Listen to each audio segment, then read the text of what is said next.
All right, another Ebony Star production. A lot of people are mad as hell at my brand, Ebony Star Network. Yeah, I plan to grow it. I plan to put some time and effort into it. You know, got a lot of people, man, who don't want to see it happen, but we're going to make it happen. Now, we have different shows on the network. One of the shows we haven't done in a long time, which is one I'm going to do tonight, called YT Gangsters. Okay, what is YT Gangsters? YouTube Gangsters. Okay. Now, what we do on YT Gangsters, it's kind of like a comedy show. Okay, we talk about all of the fake gangsters on YouTube, the keyboard tough guys, and the crazy folks. And on this show, we call people names, we call people out. Okay, because that's the kind of show it is. All right. So if you've never heard YT Gangsters, it's your first time, sit back, relax, and have some fun. It's a pretty funny show. All right. All right, Dame. Let's rock.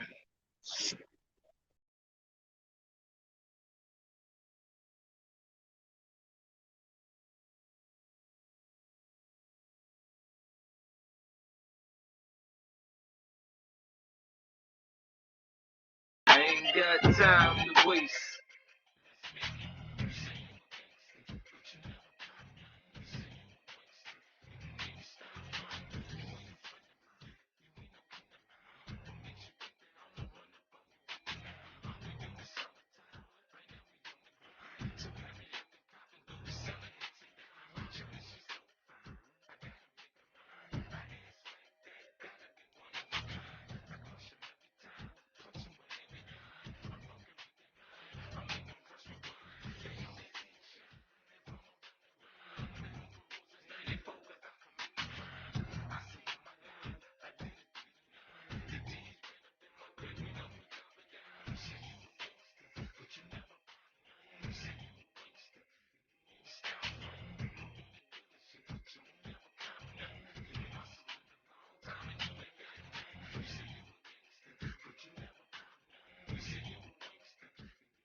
Yeah, man.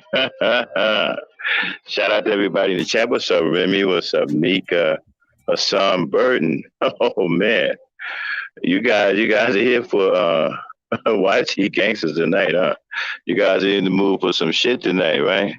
Yeah, for all those who are new to YT Gangsters, this is a YouTube gangster show that we do. And we make fun of all of the gangsters that's on YouTube, the incels. Matter of fact, the title of this show tonight is called Incel Follies. Man, Incel Follies. That includes all of the red pill guys. All of the men is produced incels. All right. I'm not even gonna sit up here and pretend that there's something else. The red pill guys too, them guys are incels. You know, why are we pretending that there's something else? These guys don't get any pussy, man. These guys don't fuck it. This is why they, guys like Cyber Supreme, okay? These guys with their childhood superhero names and shit, are making videos, in places like they call Brazil. The reason why I say they call Brazil, right, because they haven't actually went to these countries. With all these restrictions with COVID-19, they want you to think that they're flying freely to and from different countries to pay to have sex. I mean, hey, at some point you feel sorry for these guys, right? But they put themselves out there and they just won't stop. I mean, like Cyber did, recently, Cyber, so-called Supreme. Not sure what the hell he's Supreme about. But the guy dresses weird, okay? He had one video on RVR, right, where he was taping himself. Dude had a pair of black pants on that looked like they were made out of the same material you would make curtains out of, okay? And they had like these this checkerboard type style, like a chessboard, but they had like tassels and shit. You know what I'm saying? Kind of looked like a shaggy rug. So, and they were black and pink. And then he had these pink socks on, and the pants had the nerve to be high watered at that, right? Then he had these pink socks on with these faded out brown shoes. You know what I'm saying? And he had on a pink shirt with a gray blazer that was wrinkled at the bottom. Okay? And then had the nerve to be walking around, man, like he was balling and shit. You know what I'm saying? So, but anyway, now, anyway, so, Red Pill Supreme, okay? We're going to get after the end of the day, but there's one particular incel I want to address tonight. But before I get started, let me get some sound checks in here. Dame, how am I coming in? You're coming in loud and clear. Okay. All right, so let's get this started. I was on, as a matter of fact, Dan, can you bring up the Conscious Moron tape? We got that. While I'm talking, right? Find the part where I'm on the panel. Okay. Find the part where I'm on the panel, and I'm going to get into it. Now, there's a particular incel named Trey. I call him Trey the Nerd. But he says his name is Trey NRD for some reason. Okay. The guy comes at me when I'm on Conscious Moron panel, right? He's upset because I kicked him off my panel. You guys may have seen him up here before. Okay, when we was having that channel, I mean, when we was having the show where we wanted the incels to come out,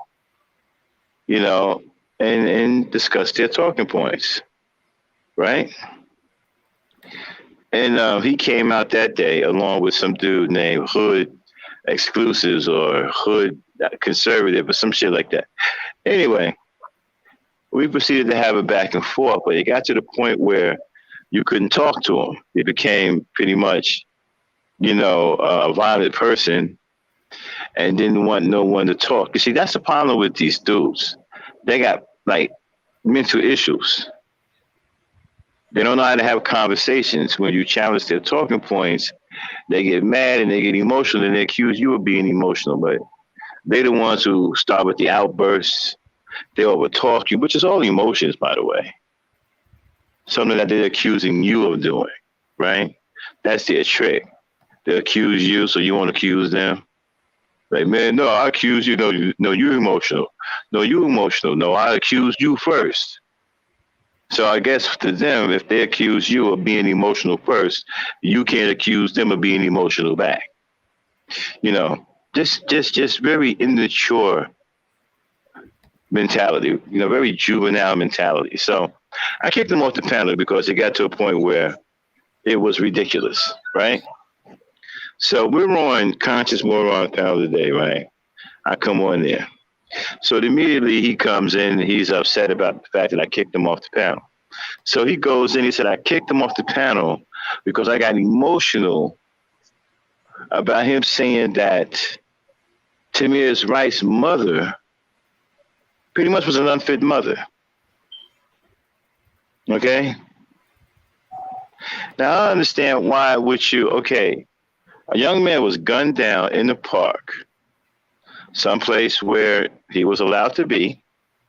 It wasn't illegal for him to be there. He had a toy gun. He was playing like a young boy play. I believe he's 12 years old. He was also there with his sister. They were in the park playing. And a psychotic cop who should have never been on a force, who had all kinds of write-ups, psychological write-ups, who was unfit to be a cop, showed up and took him out. No questions asked, no warning, just showed up and took him out of there. Right? Now, according to Mr. Trey Nerd, or Trey NRD, it's Tamir's Wright's mother's fault because she was unfit. She wasn't there to protect her son. She neglected her son by allowing her son to go to the park. I mean, I bullshit you not. This is their logic. And one thing about these incels, right? They never say what you heard them say. Because I'm going to tell you right now, if he was up here, he would say he didn't say any of that. Even though that's exactly what he said. Have you ever seen it? You want me to care? Are you playing on my sympathy? No, excuse me. It's not Dang. like I can even take. Dang. Yeah. Why are you playing it while I'm talking? Oh, I'm sorry. My bad. I thought I'd mute up. Sorry. My apologies. Right. And so these guys, they never say what they said. Okay. They never admit to saying what they just said. They can say something, as soon as you debunk it, they'll say they didn't say it. Now, the only time they will admit that they actually said something is when it's agreeable. Or if you say they're right about something, right? Then they'll admit to saying it. But if you say they're wrong or you challenge what they're saying, they'll tell you that they didn't say it. Now, this guy is saying that we should blame Tamir Rice's mother for getting Tamir Rice killed by sending him to the park with his sister to act like kids and play in the park. What kind of hater shit is that? I mean, that's some serious haterade, isn't it? I mean, you got a young man, 12 years old, gunned down like an animal, like his life was insignificant. And the best you can do is say it's the mother's fault because she let him go to the park. How many people let their kids go to the park? A lot of kids let their people. A lot of parents let their kids went to go to the park at the age 12 and 13 by themselves. I mean, you can't be. The only time you can be with your kids 24/7, or even close to being 24/7, is if they're locked down in the house.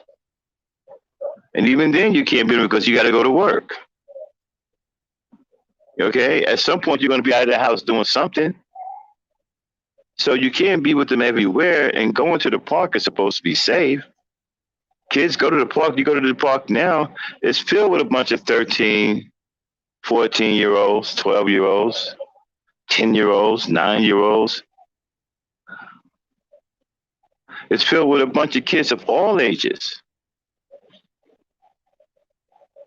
So how is it that she's an unfit mother because she allowed her son to go to the park? Now, I can't discuss this with him because he's an incel. Okay, he is a very, very broken, emotionally screwed up person that you can't really have a conversation. See, I look at these guys as angry women, right? Angry women who are furious that they're not being heard. That's what these guys remind me of. Angry women who are furious that they're not being heard. Okay. And the thing about it is the way they cope with that is by projecting that on you. That's what they do. They just project that on you. But then they say, like he says, come to my channel. To do what? So we can continue to argue like two little girls? I'm too grown for that. And then they got to never tell you this, that, stand as a man or fight like a man or whatever. Seriously? There's nothing that you exude that will tell me that you're some kind of man at all. Yet you got the nerve to say to somebody else, do something like a man. You got to be kidding me. But you see, this is the crop of men that. Thank you, sir. Well, one more thing. Can you turn the heat on? Yeah. Thank you.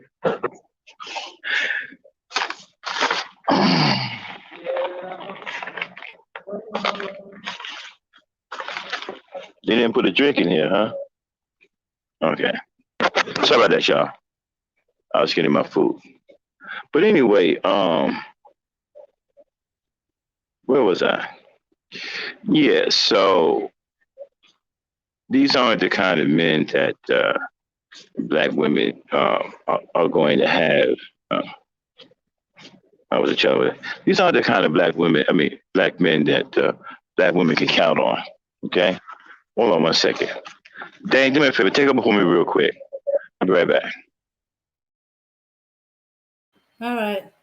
Yeah, I was just reading. Yeah, Manoa Islander. Yeah, yeah. When I was a child too. In fact, my mom used to lock me out of the house.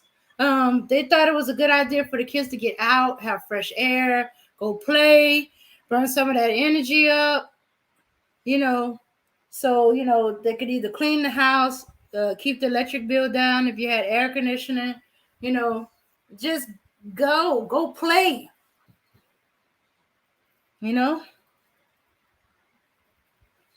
Yeah, so yeah, he wants to blame because he thought the mother gave the boy the toy gun. Oh no. She one brought him a toy gun. No, the mother didn't buy him no toy gun. He got the toy gun from one of the other kids. Yeah, a white kid. One of the kids he was playing with. Can I play with it? Yeah. They share toys.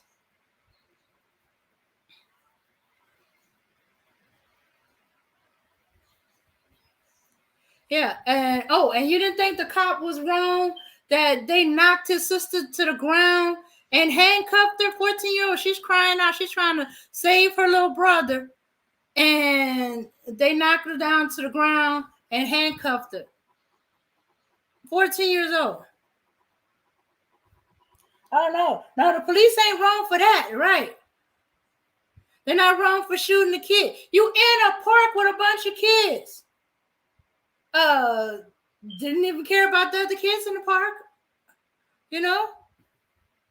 In fact, from what I understand, the man didn't even come to a complete stop.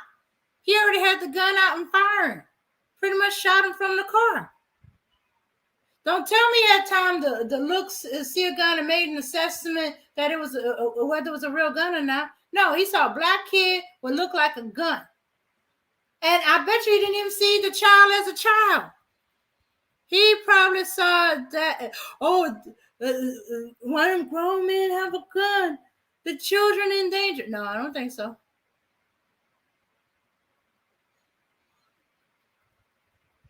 Okay, wait a minute. Did y'all want to offer into something else? Let's see. No one said anything or blamed the mother of the tax shooter, but if what a black teen, they would drag his mom, shake him head.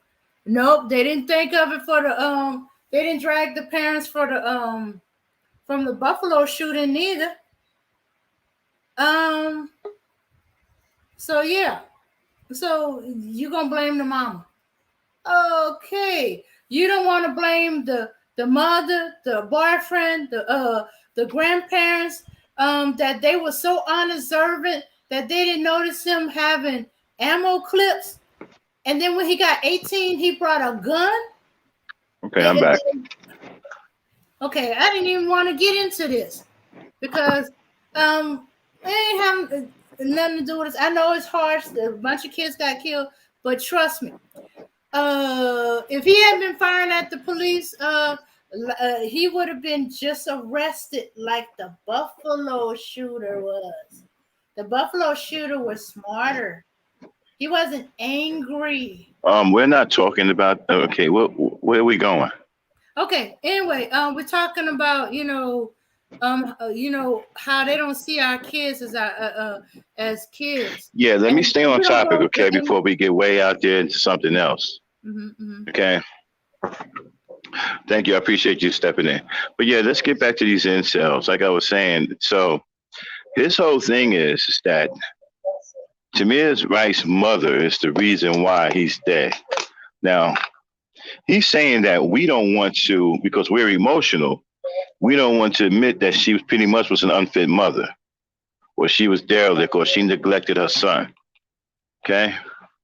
We don't want to acknowledge that. Okay? Now,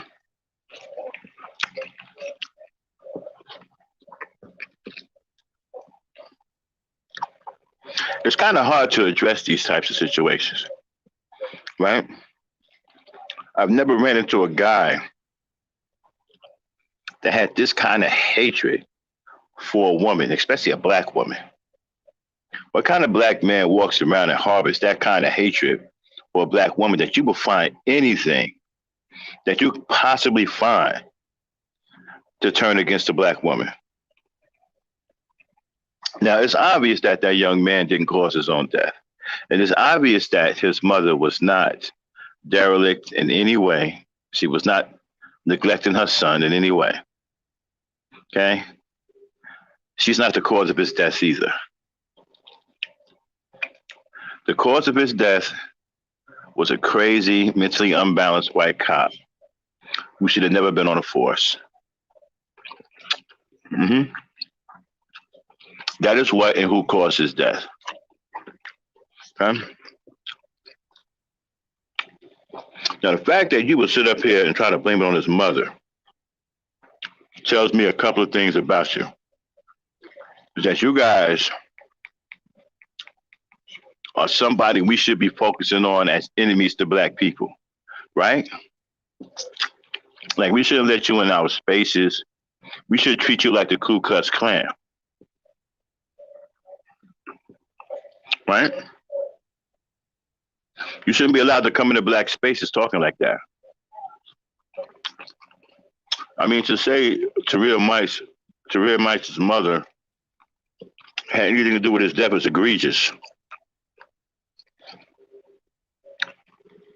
That's unforgivable, man. You shouldn't be allowed to come into black spaces after saying something like that. Because clearly, you're anti-black. So, what are you doing in black spaces?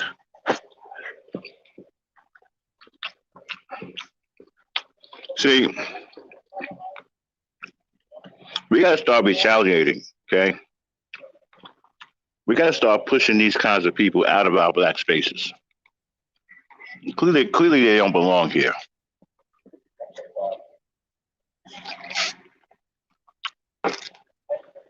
And we have to stop supporting black hate. We got to stop supporting that and start looking at it like it's entertainment. Black hatred is not entertainment.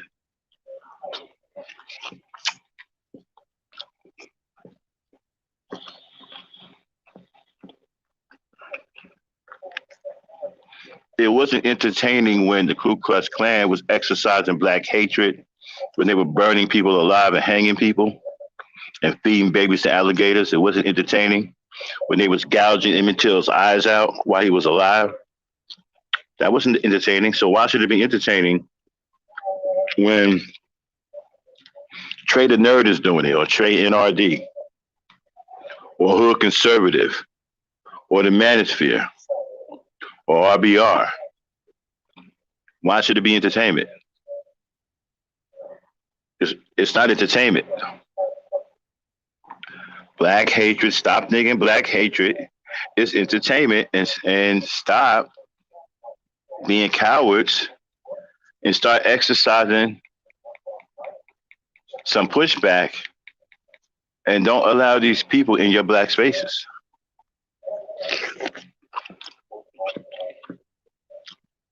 Now, Trey the Nerd, whatever your name is, you're not welcome here anymore.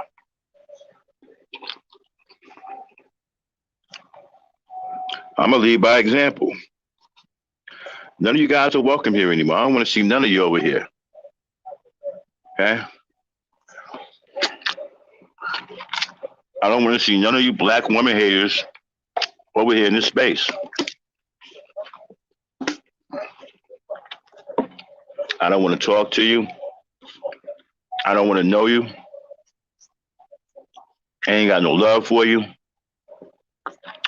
And since you're anti-black and anti-black woman, I'm anti-you.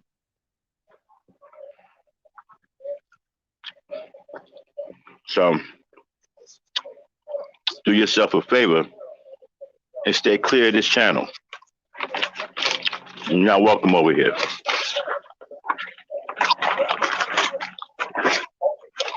Okay? Now, I don't care what you call me. I could care less.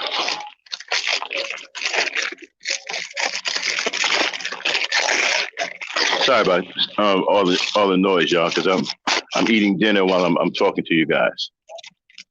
So, you incels, red pill rage, red pill supreme, the black Chucky doll. You really got some problems too. How are you going to tell people that if they insult Kevin Samuels, that you're going to fly to their head? So you're going to tell me that you guys have gotten to the point now to where you're going to physically do harm to people if you hear them say something about Kevin Samuels that you don't like. Do you ride for a black woman like that? Would you ride for your mama like that? I ain't never heard no crazy shit like that. Would you ride for your mama like that? Would you say that about your mama? Would you say if anybody disrespect your mama, you're gonna fly to their head? Would you say that?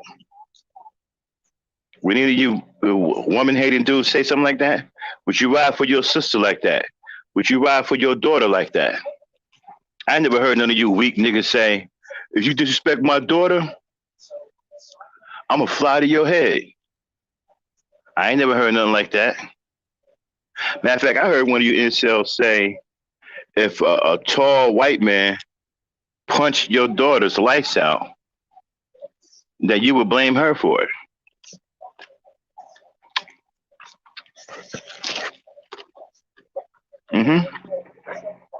I've heard an incel say that. Remember that 11-year-old girl that got knocked out by that 6'6", 300-pound white man in Georgia in the mall? You know how many black incels blamed that 11-year-old girl? They said that she was dangerous.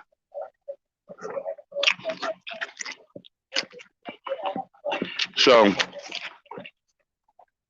let's get back to this. These YouTube tough guys, right? Red Pill Supreme. Damn, homie. We're gonna call this the damn homie moment. The damn homie in high school, you was the man moment, right? Damn, Red Supreme. Damn, homie. In high school, you was the man, homie. What the fuck happened to you? Why you up here talking about you gonna fly to somebody's head over some dead gay nigga? You gay?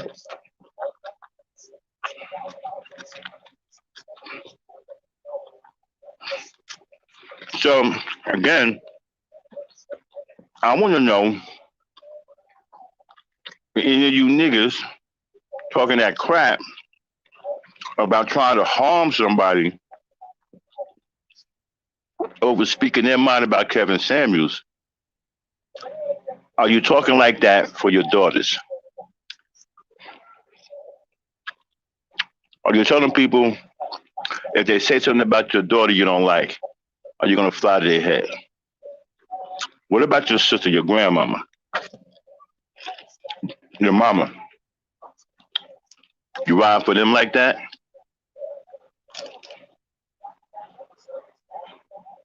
I mean, I couldn't. I mean, to come out for another dude like that, that's some hoe shit, man. And y'all supposed to be tough. Well, you know, y'all internet tough. Okay. That's why this is called YG Gangsters, you know, YouTube Gangsters.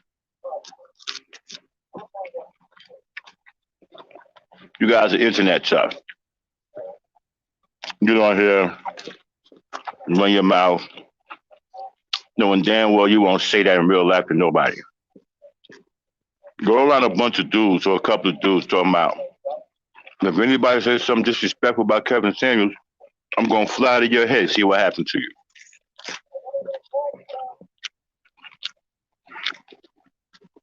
And don't say nothing going to happen to you. Don't say that. You can't even convince yourself of that lie.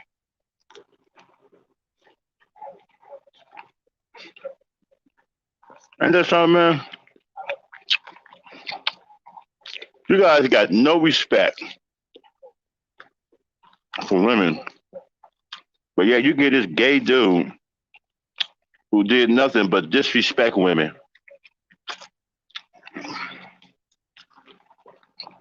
Protect gang protection from the dead, from the grave. I mean, y'all didn't say that shit when he was alive.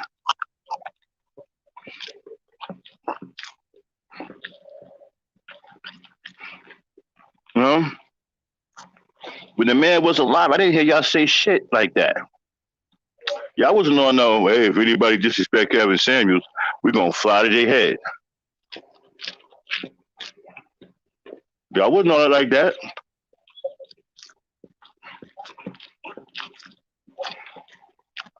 You know, I can't have any respect at all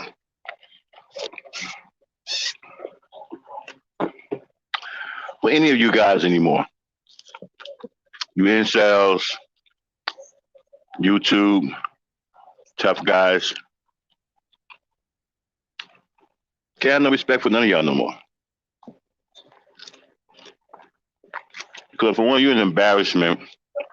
Two, you're just outright stupid.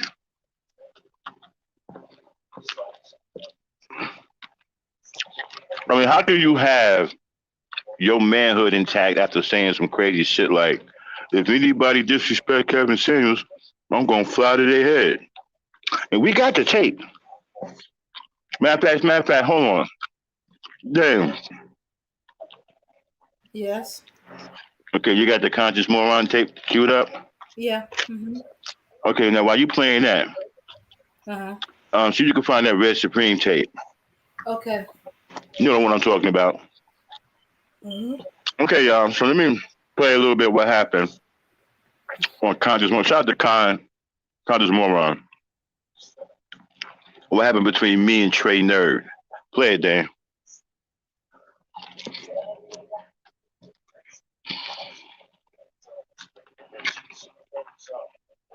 Dang, play it. All right, but first let's get our fair use out of the way. Mm-hmm. So, this channel may contain content not authorized for use by its owner.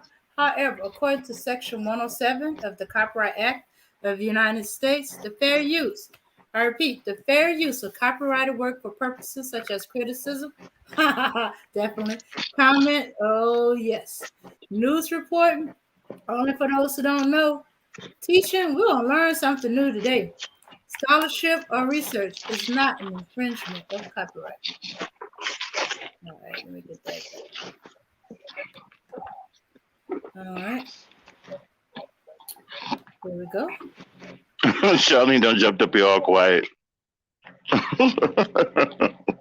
What's up, Brooklyn? My sympathy for. Why do you care? Do you know what happens? Yeah, I've seen it. I've seen it plenty of times. Well, not plenty of times, but And you're good with that. You Fine, act like I was there, motherfucker. It was on film. I didn't know the person. I didn't even get to see the person's face. What are you talking about? And you want that for people? Okay, great. You're an incel. What's going on, Black Knight? What's going on, brother? What's up, Conscious? Chilling, Hi, chilling. panel. Oh, What's up? What's up? What's going on, Black? What's up, bro? What's up? What's up? Y'all I talking seen you about, since you man? kicked me off your goddamn stream, bro. Hey, stop it. What's that? I ain't seen you since you kicked me off your stream. Stop. Yeah, man, because I can't take all that back. Okay, right off the bat, he starts on the emotions. But this is what they do. They get emotional and then they blame other people for them getting emotional. They project their emotions on other people. Okay? So right off the bat, he has a problem with me kicking him off my panel. And of course, y'all know I ain't afraid of nobody, so I stood my ground like, you damn right. Play it.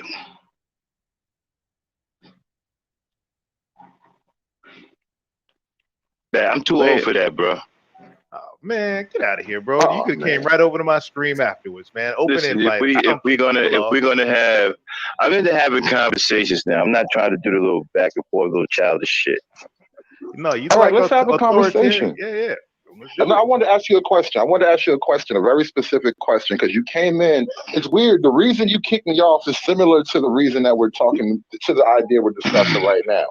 When I was on your panel last, Conscious, you kicked me off right when I said a woman having a baby doesn't make her special. Now, my question to you, if you believe that alone makes women special, explain stop. abortions. Women don't believe having a baby. Stop. Now, Dame, where's my panel? The absolute worst place he could have said some shit like that? Yes, absolutely. Do y'all have any idea how I feel about pregnant black women? Dame, can you tell them? He loves pregnant black women. He thinks that's the most beautiful thing in the world, and that's when black women are the most beautiful. And I put pregnant black women on an absolute pedestal because they are with child. That is the most beautiful thing that happens in this world when a black woman gives birth to a child. So my panel was the absolute worst place he could have said that. Is it not, Dame? Oh, yeah, definitely. The absolute worst. You cannot, first of all, you can't disrespect black women over here, period, but you damn sure can't talk about no pregnant black women over here. No. I mean, nah, not over here. I hold them like in the highest esteem. Are you crazy? Okay, so go ahead, play it. He's lucky all I could do was kick him off the panel. Play it. Be special. Well, the abortion, that's a tricky thing. It ain't just women alone that's involved in that. That's a lot of nefarious outside influences. He's talking about abortion. Yeah, abortion is a real evil thing. It ain't just women involved. I think you're kind of sidestepping the question. How am I supposed to see that as special when women don't? Well, it's called, paying attention to what's going on in the world. I mean, it's very obvious to see that there's nefarious intentions behind abortion. Well, I would know that, but when you try to explain that to the women, they fight you tooth and nail for their right to not see pregnancy as a special thing. So I now have to accept that they don't see it as special. Why should I fight Okay, on a stop, woman's stop, behalf stop, for stop, something stop. she doesn't even Stop, want? stop, stop. Some women, stop. See, these guys really, really piss you off because how would you, first of all, can any one of you niggas tell me, right? When's the last time you had your period? Damn, you think they can tell me that? Damn. No, I don't think they can tell you that. Can any one of you incels tell me when the last time you had your period? Because I find it hard to believe that you're speaking for women and you've never been a woman. Do you guys understand that is what you're doing? You are attempting to speak for women. You've never been a woman. You don't know you don't have the experience women have being women. You don't know what it feels like to be women. So how the fuck do you know what they take special and not special when it comes down to abortion? You don't even understand what's going through their minds. So I'll listen to you motherfuckers, or one of you, when you can tell me the last time you had your period. Okay. Shucks, I'd be glad to have one of them say when's the last time they got birth. Right. If you're not going through a menstrual cycle, then don't speak for women. Okay, shut up speaking for women. You don't get to tell women how they feel. You don't get to sit up here and describe how they feel. You don't know how they feel. And you don't know what it's like to be them. You don't get to do that. You may be able to do that shit elsewhere. You're not gonna do that over here. Because I'm gonna cut you down every time. You're not a woman, don't speak for women. Let the women speak for women. You want to know how they feel? Ask one of them. Don't you sit up here and try to speak for them. You're not a woman. Just like you punks always trying to tell women, well, you know the man. Well, you're not a woman. Don't speak for them. Play it. Some women will fight you on that. Usually a lot of feminists, a lot of womanists will fight you. Yeah, hold on one second, y'all.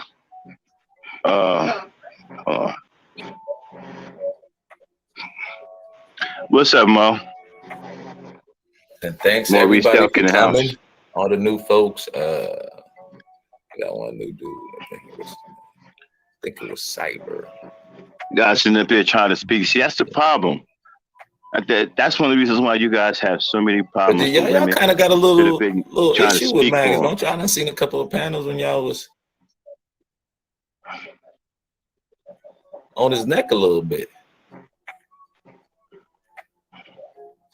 Can y'all hear me? 1, 2. Yeah, I'm here. No, I was muted. Don't make the mistake of thinking it's actually personal from my end. It's not me. I man, come on, man. It's YouTube. I don't even know your name. It could never be personal with me. Well, fair enough. But what I'm saying is I'm that back, y'all. Sorry about that. I'm back, y'all. Generally speaking, no, I'll say something. One second. Generally speaking, people on my side of the argument get attacked, they get name called, and everybody assumes the worst. So it's not us. And you know what's the bad part about that? Stop. One sec, Mac. Yeah, well, people are going to name call you and stuff because, for one, you guys don't understand the way you're acting. All right? You guys need to see a man video. Y'all actually we need to put together a video, right? Of a man being a real man and how real men act, strong men.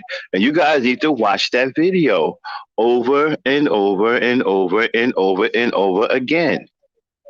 Because apparently you don't understand how you sound, the way you present yourself with these feminine arguments.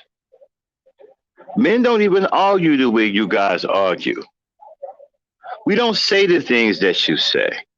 These words that you use are foreign to us. We don't use the word toxic.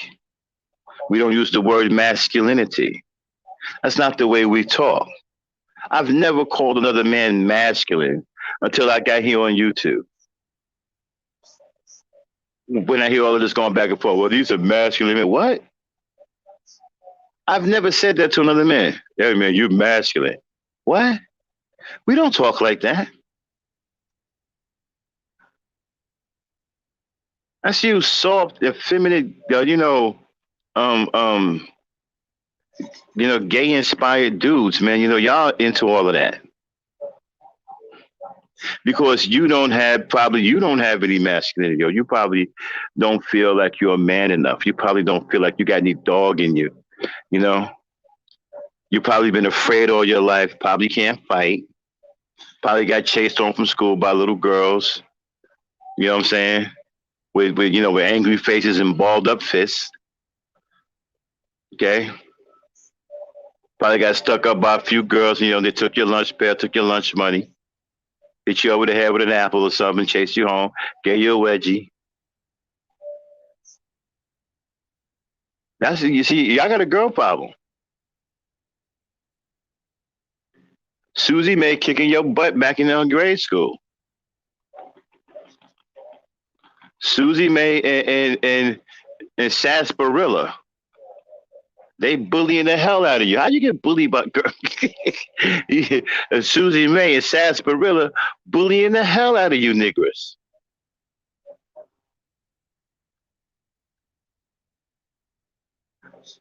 And Sarsaparilla, see the big girl, because girls mature quicker than boys. So usually a lot of times the girls are bigger when the boys are younger. Sometimes the girls are taller and bigger before the boys get there. The boys sometimes are runts. Okay? And so Sarsaparilla Jenkins, she taller than you, and he bullied the hell out of you. He bullied your ass from first grade to the fifth grade. You getting bullied by Sarsaparilla Jenkins, and you haven't gotten over it. All right? It's time for y'all to get over Sarsaparilla Jenkins and Brenda and Susie May. Time y'all to get over them, girl. They ain't chasing you home no more, bro. Stop looking over your shoulder. Sarsaparilla ain't chasing you down no more. Y'all got to stop being spooked by women. You guys are spooked by women. I heard one of you dudes say you were attacked by a woman because she raised her voice. You have any idea how weak that sounds? Y'all wonder why y'all get attacked by guys like me on social media. What am I supposed to do? Leave you alone? I'm supposed to leave you alone after I heard you say that woman attacked me, and I said, well, what do you mean attacked you? She raised her voice at me. I'm not supposed to talk. I'm not supposed to bother you after that. I'm supposed to leave you alone after you done said some weak shit like that? Seriously? So anyway, play it.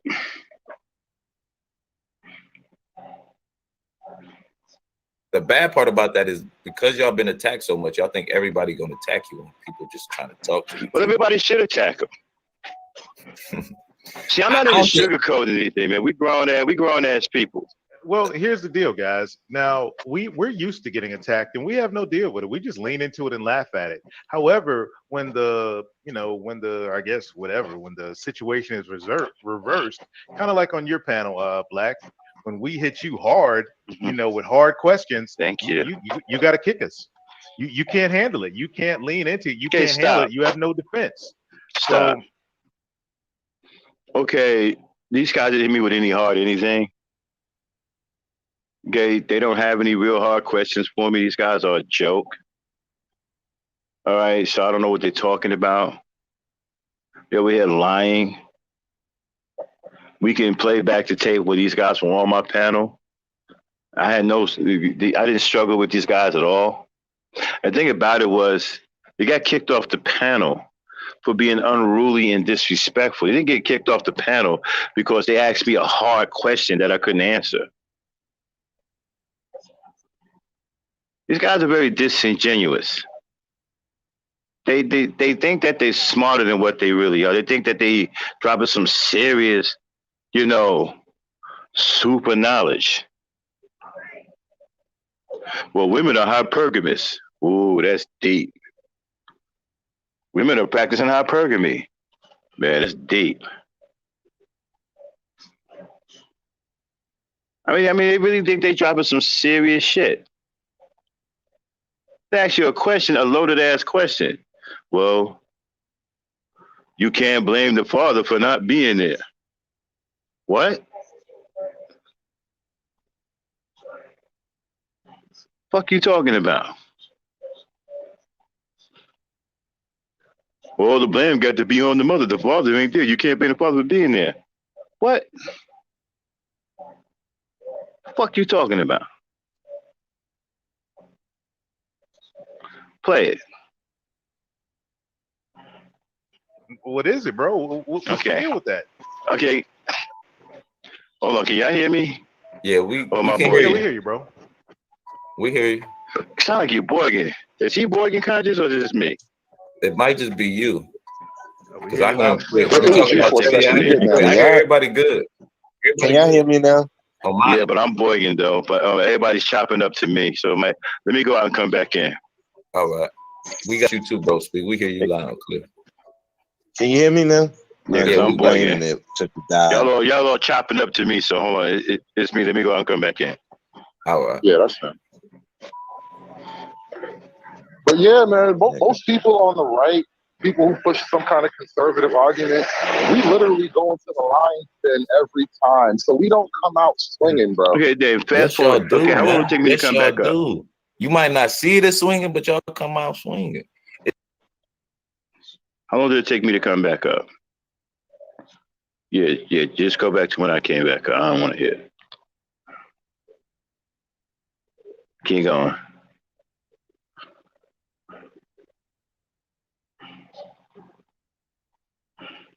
Okay, yeah. Okay, go ahead. Stop there. Play it. Take my word. No, He I didn't was say saying you if you know conscious. how to I'm have talking a about civil black. discussion. I'm talking about black. Now, conscious. You My don't question get to you is this: you don't get to sit and throw rocks at people, and then when they respond to you for one of the rocks hitting you, you don't get to sit up here and say you ain't did nothing. Okay, here's the deal. Now, conscious. My question is this: I brought up a statistic to you, and all you can do is you can look it up yourself, or you can respond to what I said. Why does it make you upset? Let me look it up. There you go. Why does it make you upset? The fact that I brought it up, why does that make you upset? That is my question. Who is upset? Okay, Dave, back it up a little bit. It's real upset. Back it up a little bit. Back it up a little bit. Back it up some more. Okay, stop. Okay, play it from there. Play it from there. That's when you're cooning. When we talking about a white person killing black people, and you say, well, black people kill black people. What the fuck? We know that. Because statistically, it's rare. Always gonna have a higher number of the same race killing the same race. Conscious, no, bro, no, conscious, no. Damn, yo, I mean, that's like common. Conscious, no, bro. The rate is not the same, bro. How is it? So you saying white people kill less white people than black people kill? Yes, bro. Yes. We brought the stats up earlier, bro. Does David I don't believe that. I don't believe here's the go. I don't believe that. Now, because does it make you hold on? See, this is why I say these are enemies to black people.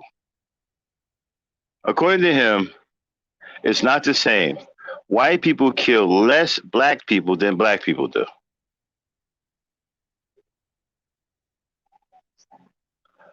According to him, white people kill less black people than black people do. This is why we got to get these dudes out of our spaces and don't let them in our spaces anymore. Take a good look at who's on this panel. Good conservative, guy named Trey the Nerd, or Trey NRD. I call him Trey the Nerd. Okay. These are anti-black people. RBR too. But I think RBR is getting the message because he doesn't even bother going to people's panels no more because nobody wants him there because they all know that he's anti-black. Play it. Hold up, Conch, let me ask you a Where question. did you get it? Okay, well, where did you get it from? I can No, look no, it up. what does it show? Where did you get it from? I'm gonna look it up real quick. Okay, I'm back. Where did you get it from? I'm gonna look it up real quick, Why? bro. Another question. When we Nah, present man, that if to you you, don't answer my question, I'm gonna be I'm saying when we present. Hood. Where did you get the stats from, bro? So I can look it up real quick. 'Cause I don't know what they're talking about. Where you get the stats Yeah, and from? I say, I want to ask him what women is he talking about that are putting up this fight saying that abortion, they're fighting for abortion because the only one I can think of is feminist and womanist. Where did you get that stat from, Trey? I'm about to look it up real quick. I'm on my computer and we can just pull it up and everybody can see it. Because I want to get out. I want to get out the truth, no matter which one of us tell us. Why does it get you so mad? That's not the question. Where did you get it from, bro? That was because it's making because you guys come up on panels and you purposely antagonize people. I keep trying to tell him, man. Like I was trying to tell him, he was like, when we bring up the stat black, like it don't mean nothing when you bring it up when you talking about white supremacy. That's what makes you cool. Right, you purposely antagonize people. Then when they snap back on your ass, right, and put their foot in your ass, like muting is snapping back. Oh, muting is snapping back. Muting somebody is snapping back versus responding to what I'm saying. How much do you listen? Respond to check what this I out. say. Now, okay, now go you're sitting up here yelling at me, right? I'm not yelling. How much you think a person's gonna take you sitting up there yelling at them, over talking them, won't let them talk, and pretty much acting like a kid? How long do you think somebody gonna take that? Bro, I mean, you guys serious? You're about my age, Conscious. Are your feelings that soft? Are you that soft of a man that you can't have a conversation? No. Can you have a conversation? Can you have a conversation? You don't get to sit up here. You kind of just did it right then and there. You kind of threw back on me. You that soft? You can't take my word. No, I didn't say you know how to have a civil discussion. I'm talking about black. Now, Conscious, my question to you is this: you don't get to sit and throw rocks at people, and then when they respond to you for one of the rocks hitting you, you don't get to sit up here and say you ain't did nothing. Okay, here's the deal. Now, Conscious, my question is this: I brought up a statistic to you, and all you can do is you can look it up yourself, or you can respond to what I said. Why does it make you upset? Let me look it up. There you go. Why does it make you upset? The fact that I brought it up, why does that make you upset? That is my question. Who is upset? What are you talking Black is real upset. But you asked me, so I'm not upset. I don't even know this. Well, first of all, what am I upset about? Oh, okay, bro. You said me bringing up a statistic instead of looking it up and daggone responding to me. Oh, I'm gonna kick you off this panel because it hurts me. It hurts my feelings. It's messing. You're jabbing, antagonizing people. Those are your words, bro. I need some urinals too. Those are whose words? I never said that. You just did. You said you come up on panels antagonizing people, and you come up on panels antagonizing people, bro, by stating fact. Now, prove me wrong. Right. Instead of muting me and kicking me off a panel, prove me wrong. First of all, I even invited you over to my stream to prove your point. I didn't say nothing about. I'm not going to go on the stream where somebody's going to overtalk me and not let me talk. I'm not going to do that. That's childish. Now, if you want to talk like men, I got no problem with that. Come to my stream then. I'm not doing that. I didn't overtalk you on your panel. We had a logical discussion. I don't see anything. I don't see or hear anything that's going to let me or that's going to lead me to believe that we're actually going to have a productive conversation on your channel. Because you're emotional, bro. What did I do? I brought up Tamir Rice's mom. Whatever you want. I don't care what you call me. I said Tamir Rice's mom should face charges, and you turned into a whole maggle, bro. You turned into a whole big bag of tears, What's a maggle? That's what you turned into. You turned into a big ass simp for a garbage mom. No, bro, we ain't gonna play the definition game. Act like a man. You act like a whole child. He said Tamir Rice's mother should face charges. And he called me a maggle. If I know what a maggle is, what is a maggle? And why should Tamir's wife's mother face charges? Charges for what? She didn't do anything wrong. He said Tamir's wife's mother should face charges. This is why we have to stop letting these enemies in black spaces.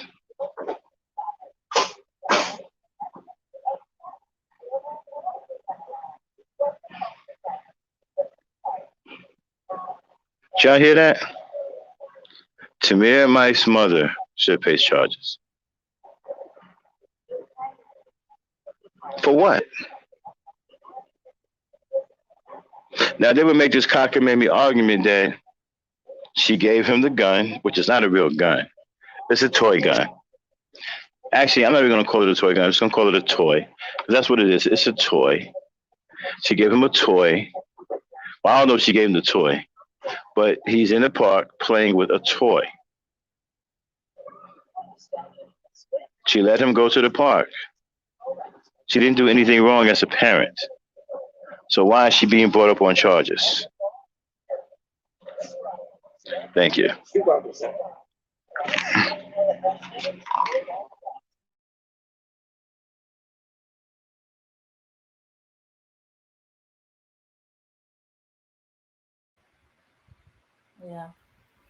Yeah. He just trying to find a way to twist it to make it not that cop's fault. He's trying to bring her in as an accessory because she supposedly gave the child the gun. But hey, nope, she never gave the child the toy gun. He got it from one of his friends at the bar. Okay, I'm back.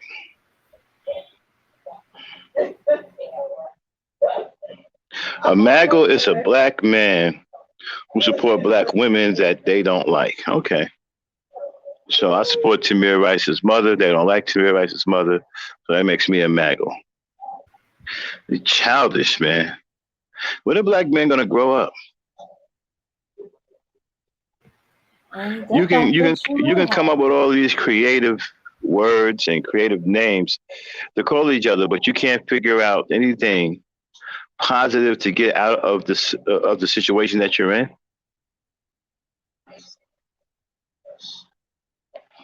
You know, I was listening to a podcast today, right?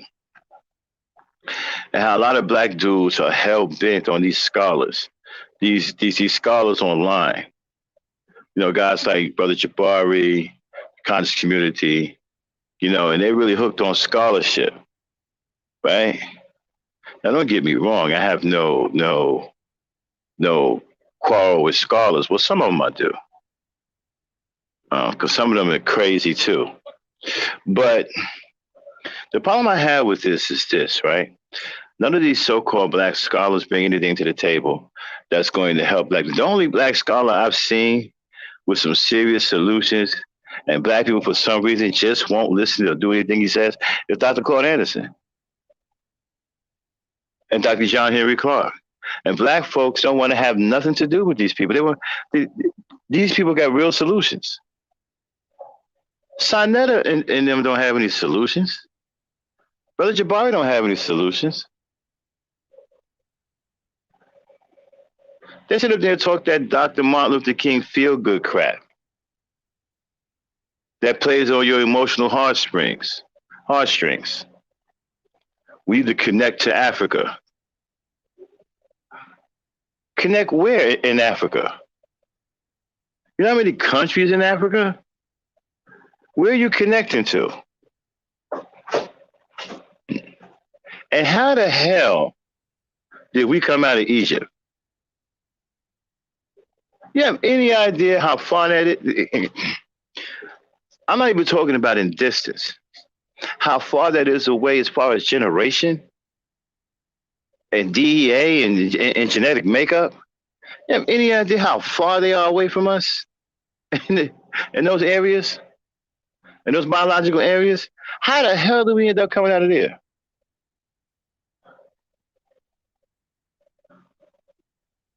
And they don't produce any bloodlines.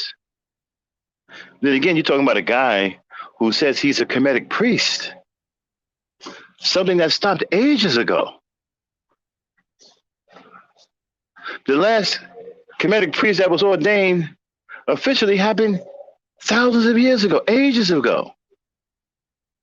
There's no one alive that can ordain this guy as a legitimate Kemetic priest.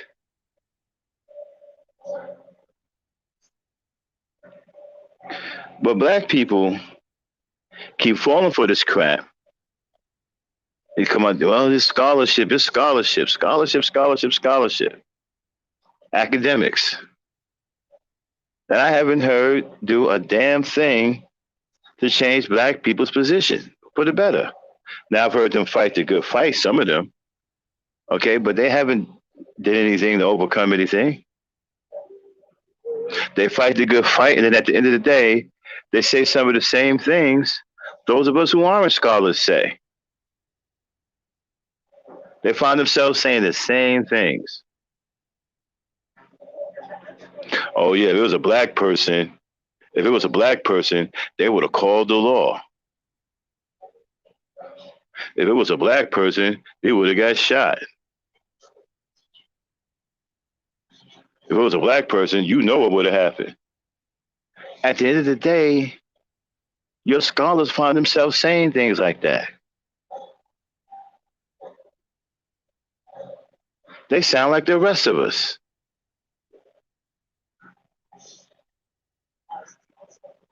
So,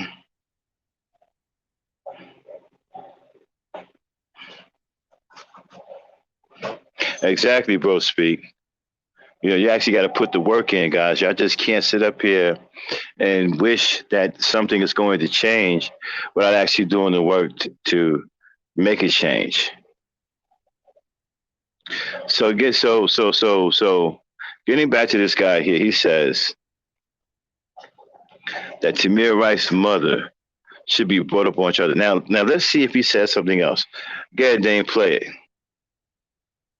Horrible. No, you acted like a child because you were caping for that mom. I'm not going to garbage. You. See, that's what I'm saying, bro. What a is. No, I don't got to tell you nothing, bro. You want it? Look it up. You go ask somebody, bro.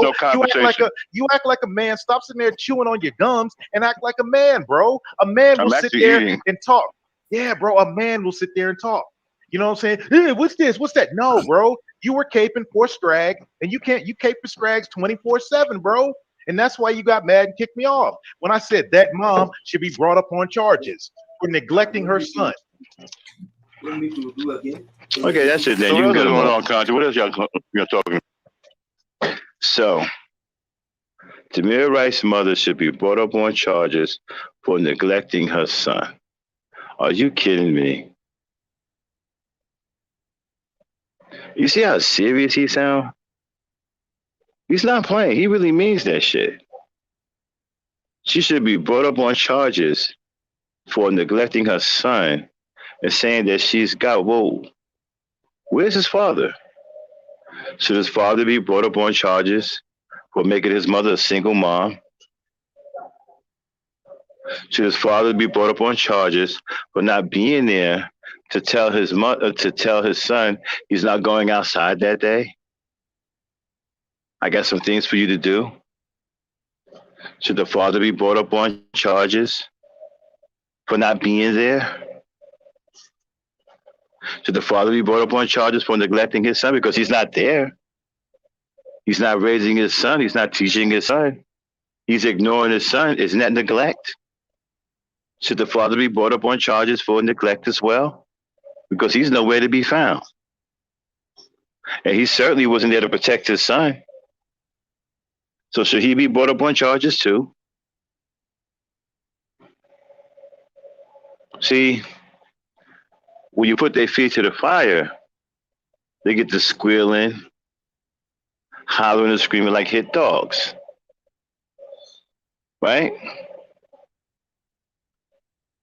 And then they can't really stand any back and forth because these guys are very mentally and emotionally fragile, right?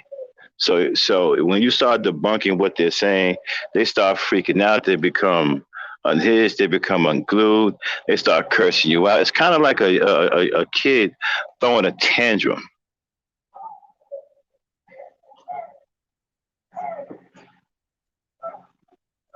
you know,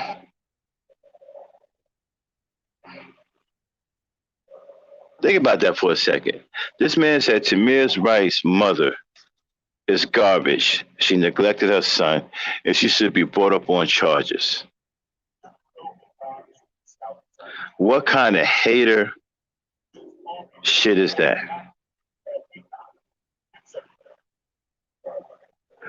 Dang, do you got the Red Supreme one yet?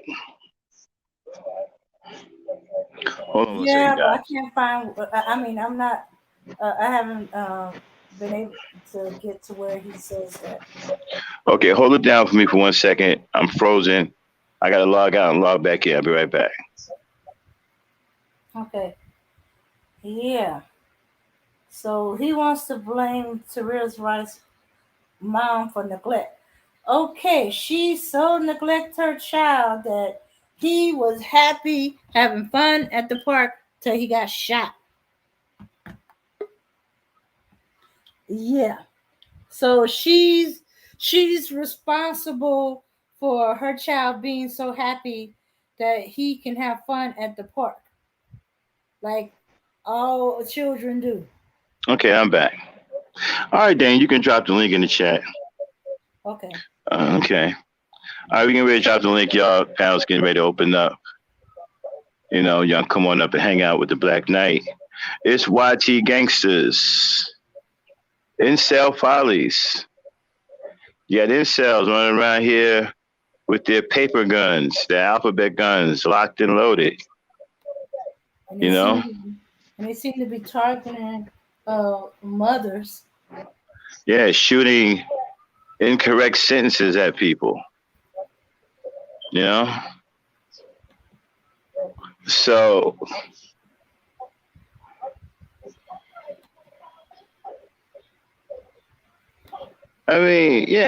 so my thing is, I was younger than that at the park. Now, of course, you can't be too young at the park. You need a chaperone, okay? And truth be told, even 12 and 13-year-olds are usually at the park by themselves. Usually they with some brothers and sisters, or they're surrounded by a lot of friends. That's how the kids protect each other. They stay around each other, you know? We always hung out in a group when we was in the park. There wasn't nobody alone by themselves, so they couldn't just come pick somebody off. And it was always somebody's brother because the park was actually in the neighborhood. Our park was right down the street. We lived on the same block the park was on.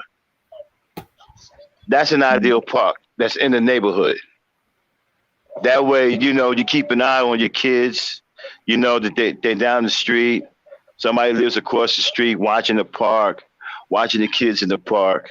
That's an ideal park. That's the kind of park you want. You don't want a park where you got to drive to.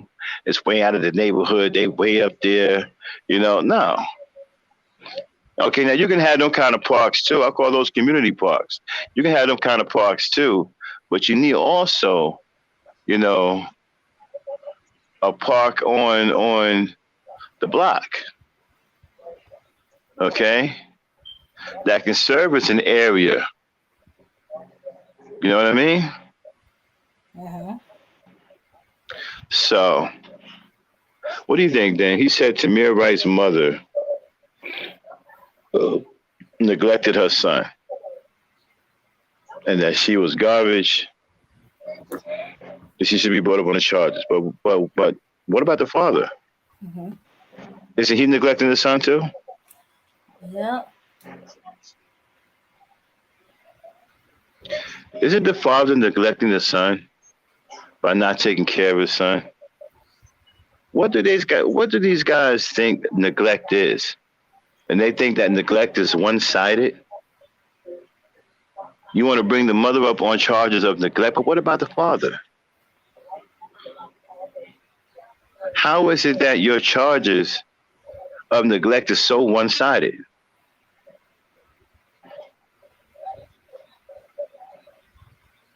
Because if you're saying that the mother neglected her son, Well, so was the father.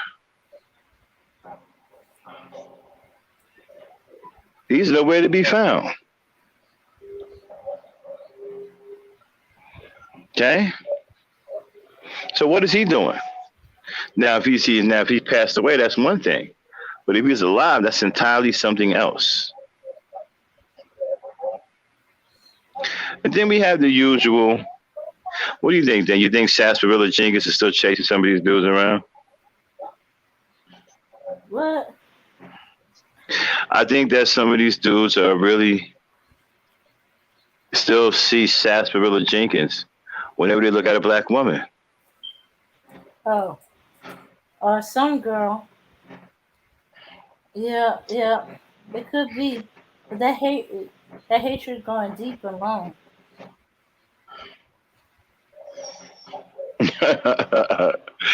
Yeah, Sarsaparilla Jenkins still got these guys spooked. Yeah, and then this guy, what kills me is they talking about they want to talk, but you want to accuse. How messed up can you be? I used to think that I knew that there was a limit that these guys wouldn't go past. Not anymore. These guys will stop at nothing now to accuse black women of some of the worst things imaginable. Again, saying that she neglected her son without saying the father hasn't neglected him is just ridiculous.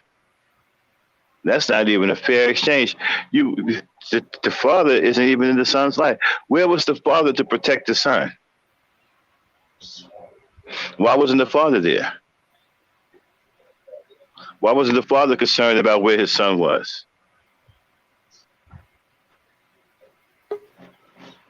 Where's the father at? And then, these incels, whenever we have this conversation, it's always one-sided.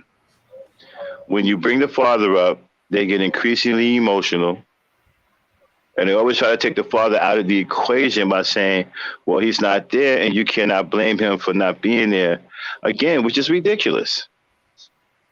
What do you mean I can't blame him for not being there? I'm going to blame him for not being there because he's supposed to be there. Hello.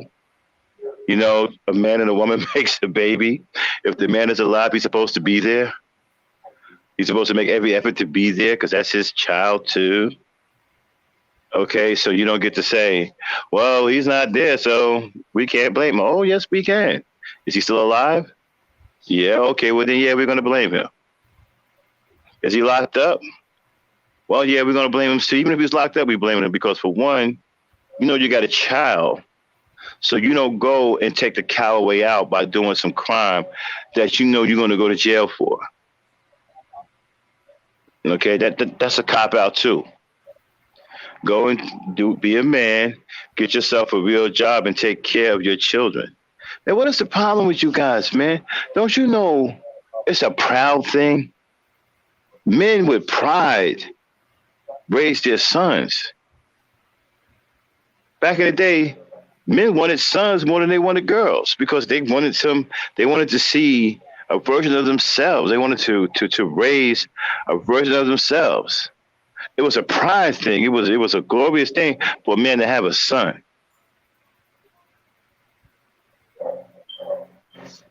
Even back in the days when they had girls, they kept trying to have sons. A son was a big deal back in the day. We would see back then you had a lot of strong men still around, and they wanted their boys to carry on that strong family legacy. They needed a strong young man. They needed a boy to raise into a strong young man, okay, to carry that powerful burden of a family's legacy.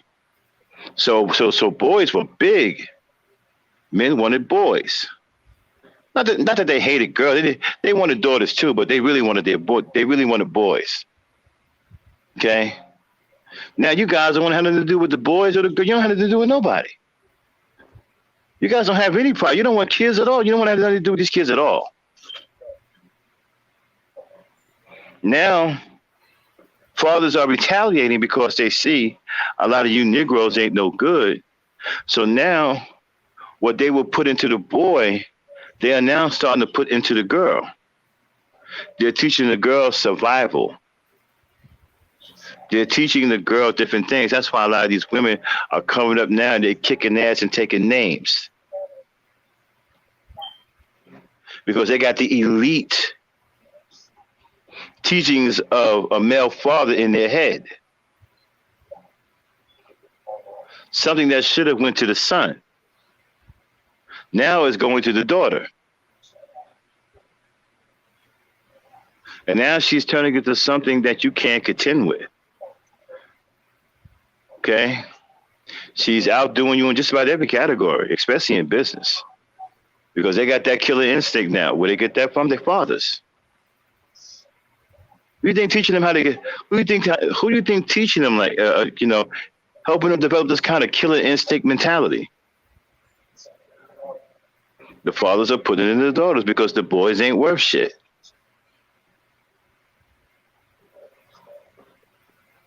And a lot of men see that these dudes ain't shit, so they're doing this to protect their daughters.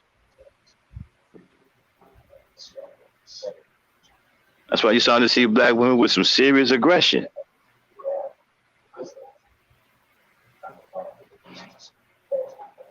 And as long as you guys exhibit this weak bloodline, or this weak blood, many fathers are going to continue to want to protect their daughters.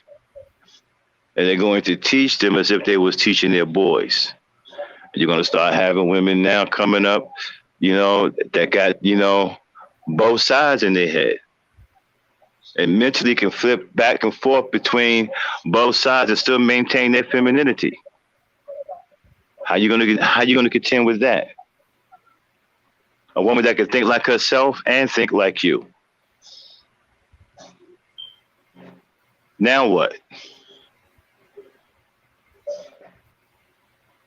This is all you're doing. You guys wasn't such floozies and flim-flams and flamboyant flyers, then we can have a situation where the girls can be girls and the boys can be boys. I remember one time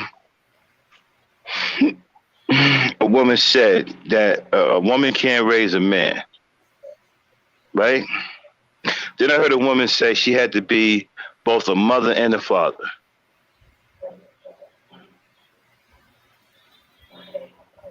That was decades ago. What do I say about that now? Let's start with a woman can't raise a man. I'm not sure about that anymore. I'm not sure about it anymore. Especially with the effeminization of men now. I'm not sure about that anymore. And I don't think she has to raise a man anymore. I think she can raise a boy. And that boy will turn into a man. But I'm not sure about it anymore. Can a woman who said that she had to be both mother and father decades ago, I didn't believe that. Now, today, I believe it. I absolutely believe it now. You know why? Because they don't have any choice. And then look, you put them in a position of disadvantage for so long, they had no choice but to adapt and learn. So you force them into learning some of the things that they need to learn to be like you to raise their children. So now you most definitely do have women out there now playing both roles because they've been forced into that position and they've been forced to learn. They have no choice because you certainly told them that you ain't got nothing to do with raising their children. You don't want to have shit to do with it. You out here making videos called Pump and Dumping These Bitches.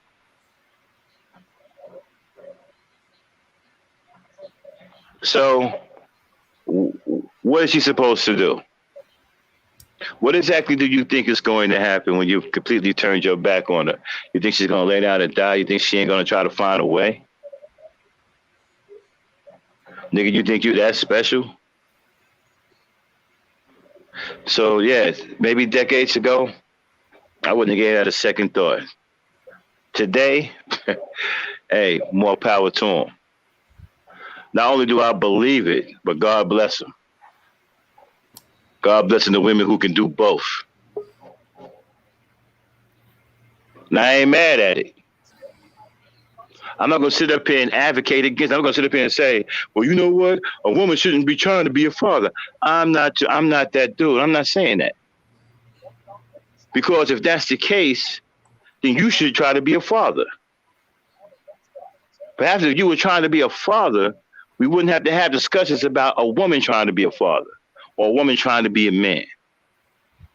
Think about it. Where are all these discussions coming from, right? They're coming from the fact that you decided that you no longer want to exhibit any manhood. For some reason, you decided that you want to curl up in the fetal position and act like a little girl, act like a baby, act like a bitch. Who gonna stand up for this race? Certainly you ain't doing it. Somebody got to step up. So that's where these conversations are coming from. And you guys are sitting back there talking about the woman is masculine and all of that. Well, if you stop being feminine, if you weren't so focused on being her, she wouldn't be focused on being you. Yeah. What's up, bro? Speak. What's up, Max? What's up, Dane? Mm-hmm. How y'all doing? What's going on? Oh, not much, you know. It was crazy over there, conscious thing. Yeah. But you know, I know who's over there. I said, "Yep, it's gonna be some crazy ass nigga, man, talking about some. You want to bring her up on charges for what? Yeah, I'm still trying to figure out where the proof that she was being neglectful. I'm trying to where that proof coming from that you would have that such vitriol towards her, so she should be brought up on charges. I'm like, kids will do things that there is not much you can do on what they do. I'm like, even in the report, they said that he got the gun. He didn't get the gun from her. He got the gun from his friend. Mm-hmm. So, okay, so how she's neglectful of that? I don't even know, man. It's crazy, but you know, you want to blame her for what happened to a child instead of blaming it where it should be on the cop for going too far left and not reacting like he should be. And he shouldn't have even been on a force. No, his psychological record is bad, bro. Yeah, I was reading on that. I'm like, what? I read that. I'm like, they had to fire him. Yeah, he should have been fired.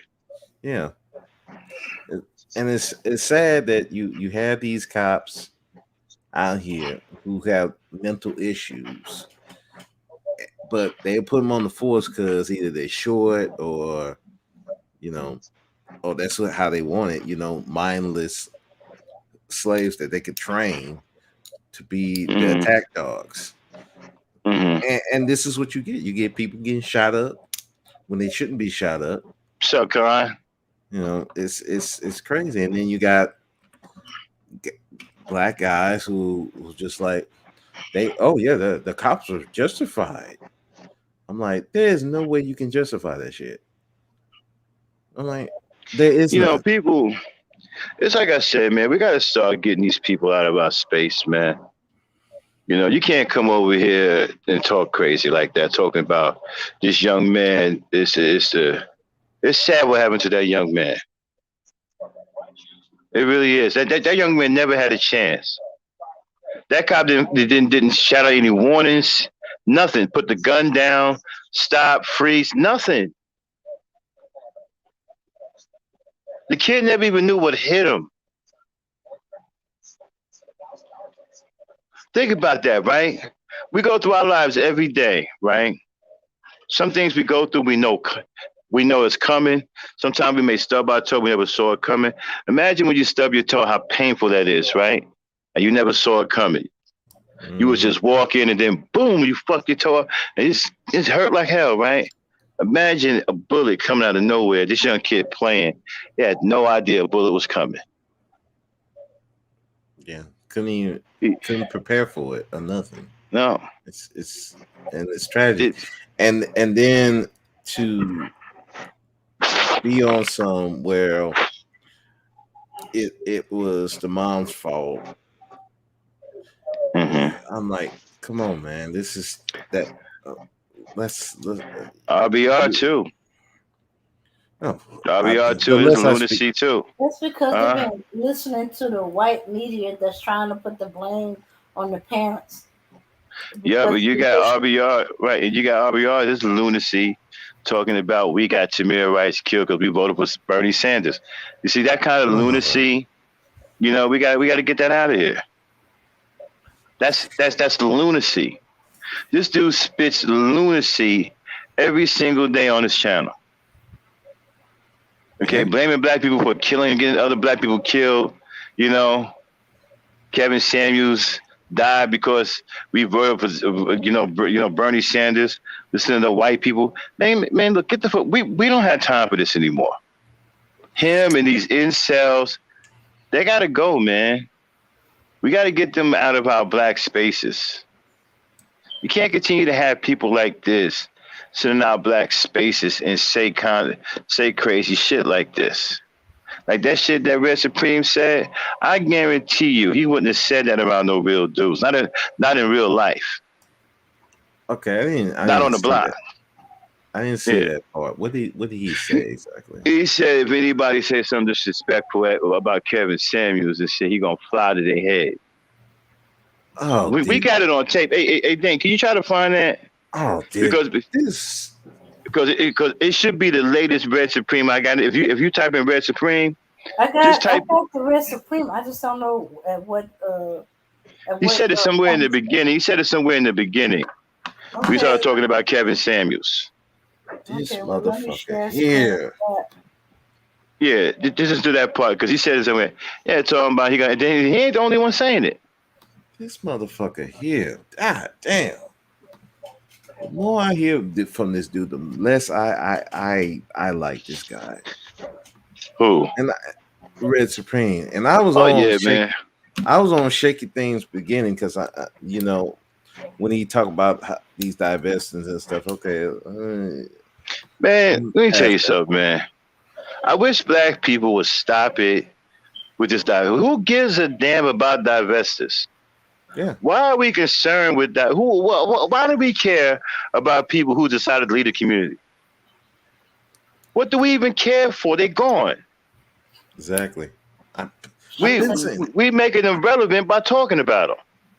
Yeah, especially you doing live stream after live stream about them. Like, who gives a damn? Fuck them. What the hell about them divested? Yeah, let them go. Mm-hmm. Ain't gonna hurt. Don't hurt my feelings. If yeah, let's worry about the people who are still here.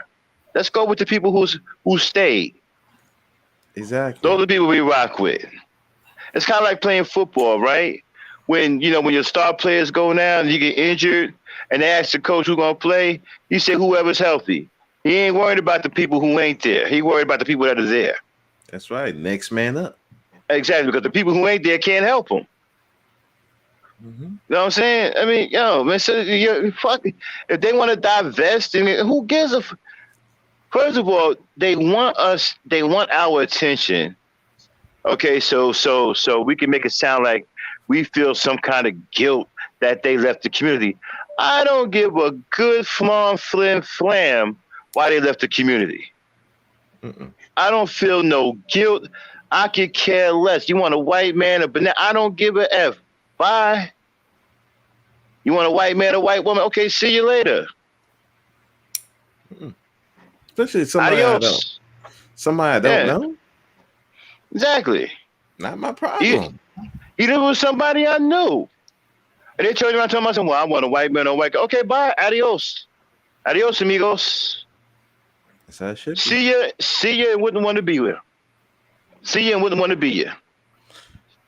I'm like, the only thing I could, if it's somebody I know, the only thing I could tell you, like, hey, just be careful who you're dealing with. Yeah, I mean, I don't give a. Some of those dudes are weirdos, like for yeah. real. But just like you got these. If you gotta go. I mean, and listen, and who flies around? And I don't think these guys are flying nowhere. As soon as I figure out what Cyber Supreme is doing, I don't know where he's making the videos at, but he's not in Brazil. I don't think so. And who flies around and make videos about them fucking women? You so hard up, you so messed up. You making videos on YouTube and letting everybody know that you down there getting whores and prostitutes in Brazil, and then got the nerve to try to make it seem like no. I'm talking about the DR. They're trying to make it seem like she ain't a prostitute. She's somebody in the regular community and whatnot. Man, please stop it. Yeah. Who does that? Apparently they do it. I mean, Cyber, if you listening, man, dude, you need to cut that out, bro. You sound like a dude who don't get women. That's what you sound like. He don't. I don't think he getting women in either. It's like, dude, who cares? I don't care who you sleeping with. They ain't coming to me. Dude was in a video with a pair of black tasseled pants on that were high watered. He had on pink socks, some dusty brown shoes, a wrinkled pink shirt with one of the buttons missing, and then he had on a gray blazer, right, that was wrinkled at the bottom. Okay, he's already disqualified. As soon as you said pink, he's disqualified. Yeah, right. a wrinkled blazer, walking around, sipping on the drink like he balling. Disqualified. Hey, sorry. Hey, nigga, you look crazy as hell. What are you yo, man, dude? Nah, you're not a man. Once you start wearing pink, you always disqualify from manhood. I'm sorry. No. Pink anything, you're disqualified from manhood. And the nigga had on a pink, and I guess that's why they want to stay out of the black communities, because they want to be able to wear. Okay, if you want to, if that's your fashion statement, you want to wear pink with gray and black and brown and all that crazy shit. All right, fine, but stop acting like you some kind of lady, because you ain't that, dude. I mean, come on, you paying for it. Nigga, you look like a straight up Jack in the Box. You paying for it. Ain't nobody gonna believe that you out there swooning to women like that. That you got the gift of gab and you laying them down. Man, get out of here with that. You don't even know how to talk. Wow. Man. Yeah, I'm sorry. Yeah, he paying. And look, if you paying, great. Just teach her how to teach that. Well, Mama Ray, but don't be coming around talking about you got all these women. Come on, though. Well, Mama Ray, I don't care about neither one of them. I don't care about cisgender or divestors. I think both of them get the hell out of here. You know what I'm saying? I'm not into that. If you anti-black, man, out. Peace out. Peace out. Get gone. If you're talking about you leaving, okay, bye. And don't tell me, I don't want to hear nothing about, well, this is why I went to white men. I don't care about why you went to a white man. I don't care about how you went to a white woman. I don't care. Just take yourself off and go. Don't come back. Right, just keep it moving. Hurry up while you at it. You know what I'm saying? The quicker you're going, the better. Yeah, then we can turn your bomb march party to a celebration party. Yay! Not even having no damn party. As far as I'm concerned, doesn't happen. You know what I'm saying? Just leave. Like I said, I think that we making them relevant by talking about them. Well, yeah, because I hadn't heard anything about them in a while. Yeah, they want people to sit up there and tune into their videos and be like, wow, she got away, he got away. Man, fuck all of that. I ain't doing none of that. I'll be right back, James. Hold it down. I'll be right back. Okay. Yeah. Besides, I think when they just keep coming back and they keep talking about it and they keep making excuses, they ain't for real. They just want you to go, oh, I'm sorry, come back, come back. No. I'd be like, thank you, whoever, for taking them off our hands. You can keep them. Put them over there. Don't bring them back. Either that or they And trolling. you're probably not. That's that trolling stuff. I don't respect that. I'm like, look, if you're gonna be a real divester, Yeah, that's why are sad. you in black spaces? Get peace. Bye. I'm like, that's what. If I was a divester, that's what I'd be doing. I'd be like, what? Do you care about black issues? Nope. I ain't with them. Black women doing this. Not my problem. I'm with my Becky right now. I ain't worried about Keisha right now. What trips me out is when the investor swirler is complaining about other divestors and swirlers. Wait. You for divesting and swirling, but you have an issue with them divesting and swirling? Yeah, that's some weirdo shit. Look like you can't divest. Wait a minute, but you with a white man, but you care about SYSBM. Huh? How does that work? And same thing with them. I'm like, wait a minute, why you care what she going to the white dude or Asian dude, whatever? Y'all should be like, hey, we made it out. Y'all should be tag teaming, but it's weird. The whole thing's weird to me. These people just on some weirdo stuff, and it's crazy. I think they brought into the Kool-Aid and they like, I'm leaving the black community. I'm going to get me uh one of the non-black men and women. And then when they get there, it's not all that cracked up to be. But they don't want to admit that it ain't all that it's cracked up to be. But they want to come back. But we kind of already washed our hands of them. What you doing back here? You can't come back. Why you keep hanging around? No. You said you wanted to go there. Go there. They don't want to admit that they not wanted there neither. Or everything we've been telling them what it's about over there is happening. Yeah, Mm-hmm. I mean, they want to make it like it's sunshine and roses, but it's not really that case. They even have studies that say that even if you go over there, you're not the first choice. You're the second, third, maybe the fourth choice at best. Due to desperation, Mm. that's the best. Yeah.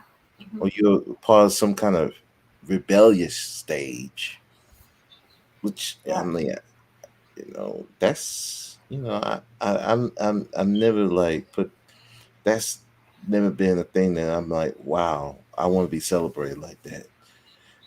I know one of my ex's friends, she thought like that. She was like, man, I just get me a white dude and everything's gonna be roses.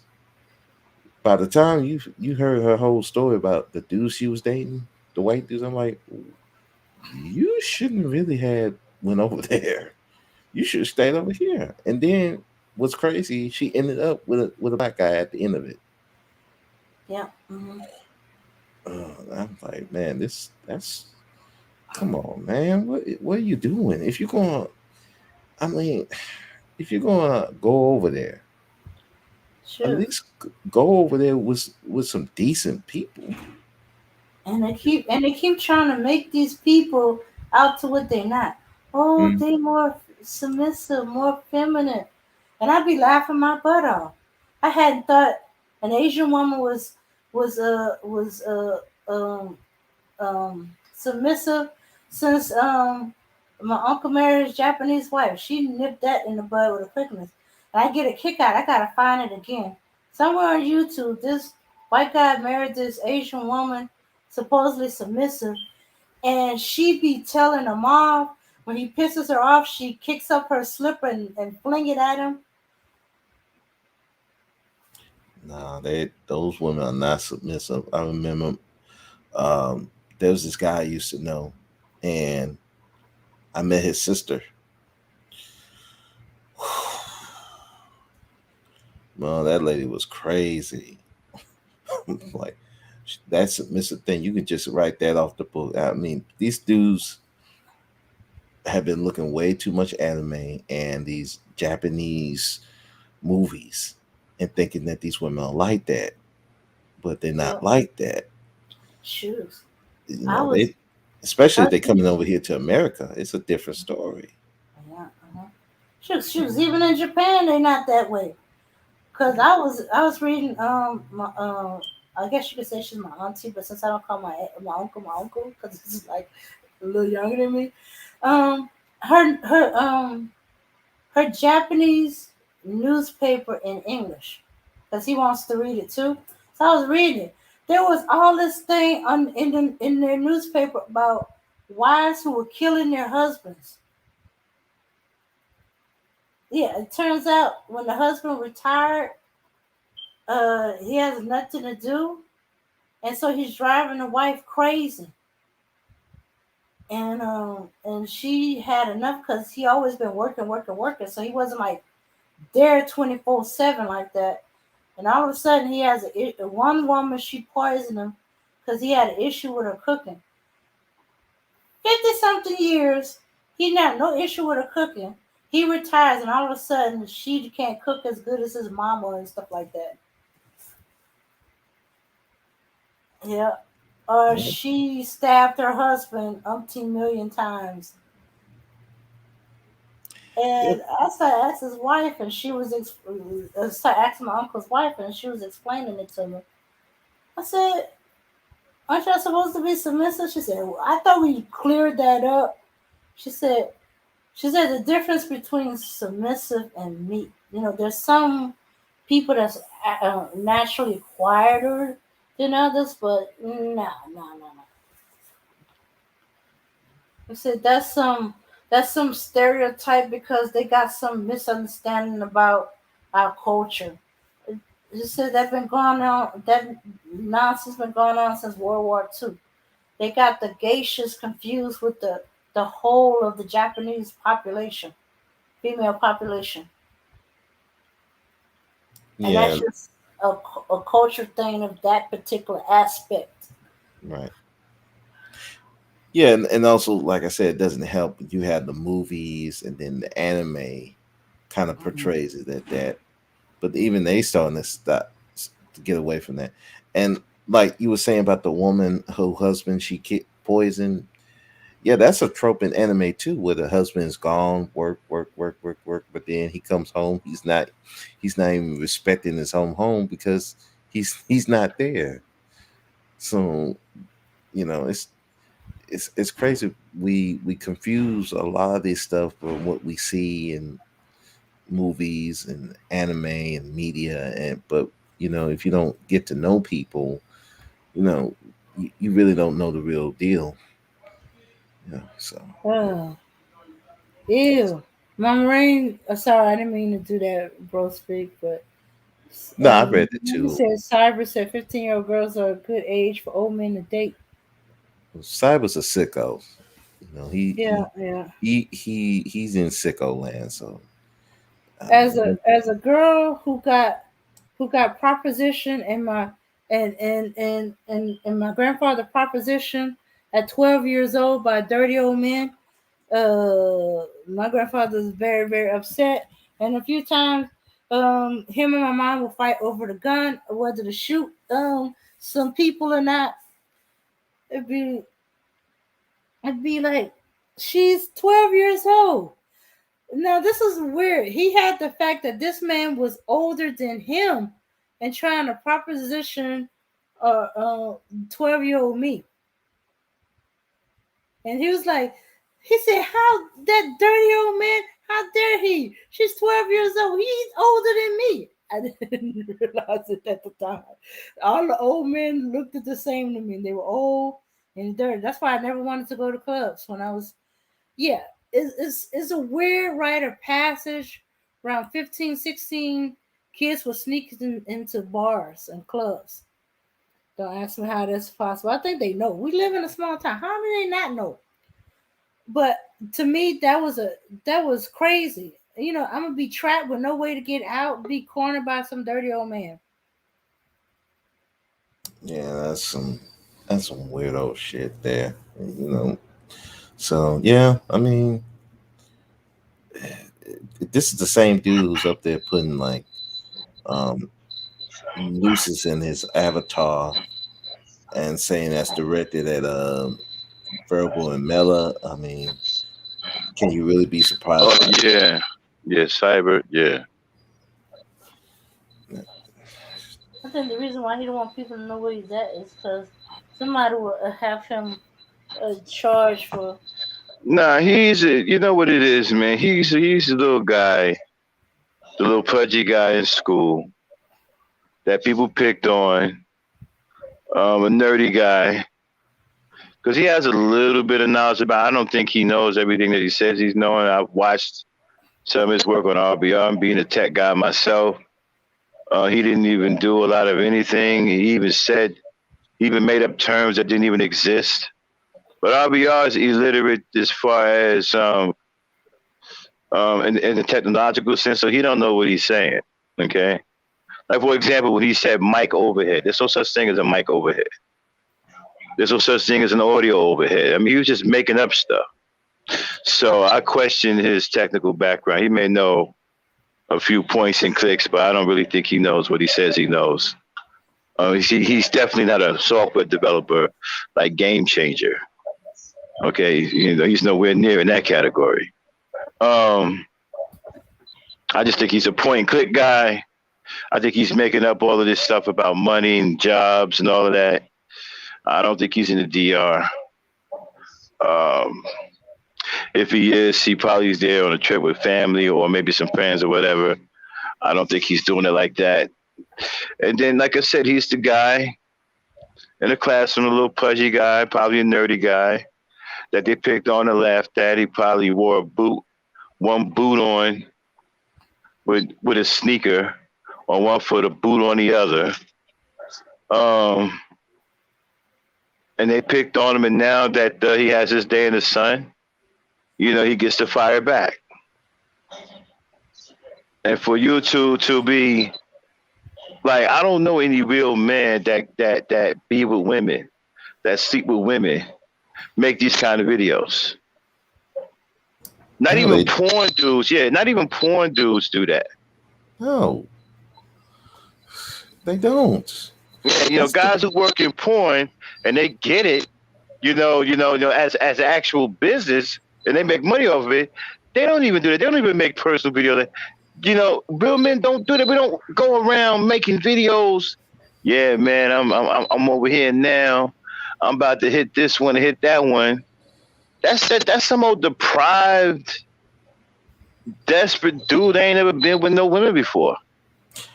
Yeah, and I was listening to another YouTuber, and he was saying that dudes like that they ruin DR for a lot of people, for particularly black men, because of these dudes going out there online, showing everything, showing how to get these women, and just making the country look bad.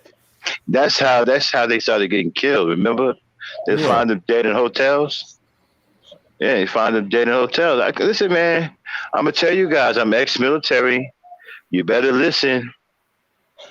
These countries, you know, a lot of us military, we've gone to these countries before. We've actually lived in these countries. I'm telling you right now, it's not what you think it is. Okay, don't fall for this prostitution hoe strip stuff. Okay? Because if you over there and you don't have the backing of the military, you pretty much a sitting duck.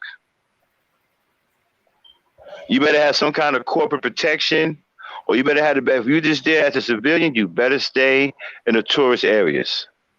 Do not take your ass out of the tourist areas. And I'm telling you, it ain't like that. These people aren't friendly like that. You can't just go into their neighborhoods and their villages and get down with people like that. They don't know you like that. And they're not feeling that, bro. They're not feeling that. And you're going to run down there and tell me, and you doing a video too? Right, and you doing a video too? You know, say the few Spanish words in the book, and you running down into the real rural areas where all of the people at who don't really get down like that, and you trying to talk Spanish like you really know somebody, man, you're gonna get got like that. Okay? You're gonna get got like that. I'm telling you that right now. Okay? In these countries, they don't play like that. You better stay in the tourist areas. Okay? As a matter of fact, in the tourist areas, that's how you get to know somebody. You know, but you don't go out and venture outside those areas. Okay? You're not built like that. And they're not, listen, the laws are different in these other countries. A lot of them ain't going to protect you like that. And if a crime happens against you, if you survive, they're not going to move like the police move over here. You're not really a priority to them because you're not military or you're not corporate. If you're just there on some vacation, you know, trying to make a YouTube video, want to impress your friends, you have an adventure outside those areas and get snatched up, man, you ain't no priority to them. They ain't even on it like that. And if you get found alive or whatever, you go into the police, they'll take a statement and they'll tell you you better go get some medical attention. They ain't gonna take you nowhere. Because the police in these other countries are completely different than the police that you deal with over here. Now I understand we got problems over here, don't get me wrong. But trust me, this is one of the best countries in the world when it comes down to police and judiciary systems or whatever. You do not have the rights in other countries that you have over here. I'm telling you that right now. You do not have the rights. You are spoiled. And you won't know that until you go to another country and get your ass in trouble and you see how much you're spoiled. Now, don't get me wrong, I'm not praising the cops because they're out here killing black folks, whatever. I'm just telling you, as a country as a whole, you are spoiled. You do not get the same rights in other countries. They're not going to treat you like that.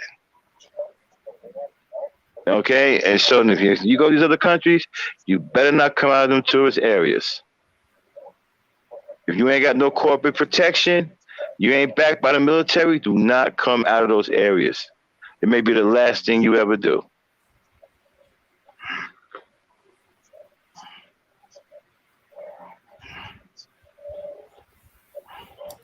Right. Yeah. So yeah, I can go in them countries if y'all want to. And I'm telling you as a veteran, somebody who's gone to these countries, I lived in the Philippines, I lived in China, I lived in several places in China, Hong Kong, Shanghai, okay? I lived in Japan, both in Hokkaido and Yokosuka, and briefly in Roppongi, Tokyo. I lived in Sri Lanka, I lived in Singapore, okay? I've lived in Asia, and I'm telling you, it ain't what you think it is. It ain't like that. Now, I'm not saying that you can't become friends with locals, but there's a way you do it. It takes time. Somebody got to know you. You got to spend time with them. They got to end up trusting you. And then they'll bring you into the village because they'll already go ahead of you, okay, and talk about you so people will know you're coming. It's a traditional thing. You don't just go into their neighborhoods and they don't know you, like you're going to get jacked, I'm telling you. They don't get down like that. They don't just let foreigners run rampant through their neighborhood. You know, and so you got to get to know somebody first. And then they'll eventually, you know, warm up to you, and then they'll tell the people in the village, hey, I got this American friend. I'm thinking about bringing him to the village. Is everybody going to be okay with him? Then they'll talk to the people. and then they'll bring you to the village, and then the people will be more accepting of you. Then you can work your way to the village that way. But you don't just show up talking about you running down these villages, man. I'm telling you, man, these people will cut your head off, man, real quick. And some will probably cook it and feed it to their kids. Depending on what country you in. Ew. Depending on what country you're in, you step out of the area, you end up being dinner. Ew. Now bullshit you not. There's people out there still eating people. I thought that Cannibals ain't only in America. They're all over the world. There's still people out there eating people. But that explains how people disappear and they don't have no bodies. Yeah. Still people out there, you mess around and step out somewhere and you become dinner. Okay? You become dinner. And some of these people, man, are so angry because they poor. Man, they'll take everything you got. I'm telling you, man, I remember a friend of mine when I was in the Philippines, right? A friend of mine named Ridley. It was the quickest robbery we've ever seen. I mean, we've never seen somebody get robbed in under 10 seconds. I mean, robbed and stripped of everything. I said, no. It was not 10 seconds. It was 22 seconds. 22 seconds, right? They had him in his drawers. They took all his clothes, his money, everything. 20-some seconds. Wow. We left him alone for about 20. We went around because we were all drunk. We stepped around the corner for about 20 seconds to say something to this chick. Turned back around, he was damn near butt naked. And that 20-some seconds. All his clothes gone, all his money gone, shoes, everything gone. They got him that quick. Damn, 20 seconds? 20-some seconds. Because you know what they do? This girl was telling me, she telling me what they do is, if he's drunk, he said that they got a razor, and one guy will come up and grab his shirt, and they would just, cut it down the middle, right? And his pants all the way down the middle, and they'll just pull it all off him and just snag it off and just run with it. I see now. Mm-hmm. That makes sense. Yeah, they can always sew it back together. Yeah. Mm-hmm. Yeah. Yeah. They say they take it everything. And they run with it. It said, especially if you got fat pockets, he said you done. That's why when we was in the Philippines, they used to tell us, don't have anything in your pockets. Don't have anything in your pockets. And so you had to have your money in a bag that was wrapped around your hand. Like they gave you these special bags. You know what I'm saying? They kind of wrapped around your fist and your wrist real tight, and you could hold it in your hand as you walk by. That's what you had your money in. Okay? Because they were so good with razors, they can cut a hole in your pocket and let your wallet just fall right out on the ground. You wouldn't even know it. Wouldn't even feel it. Wow. Damn.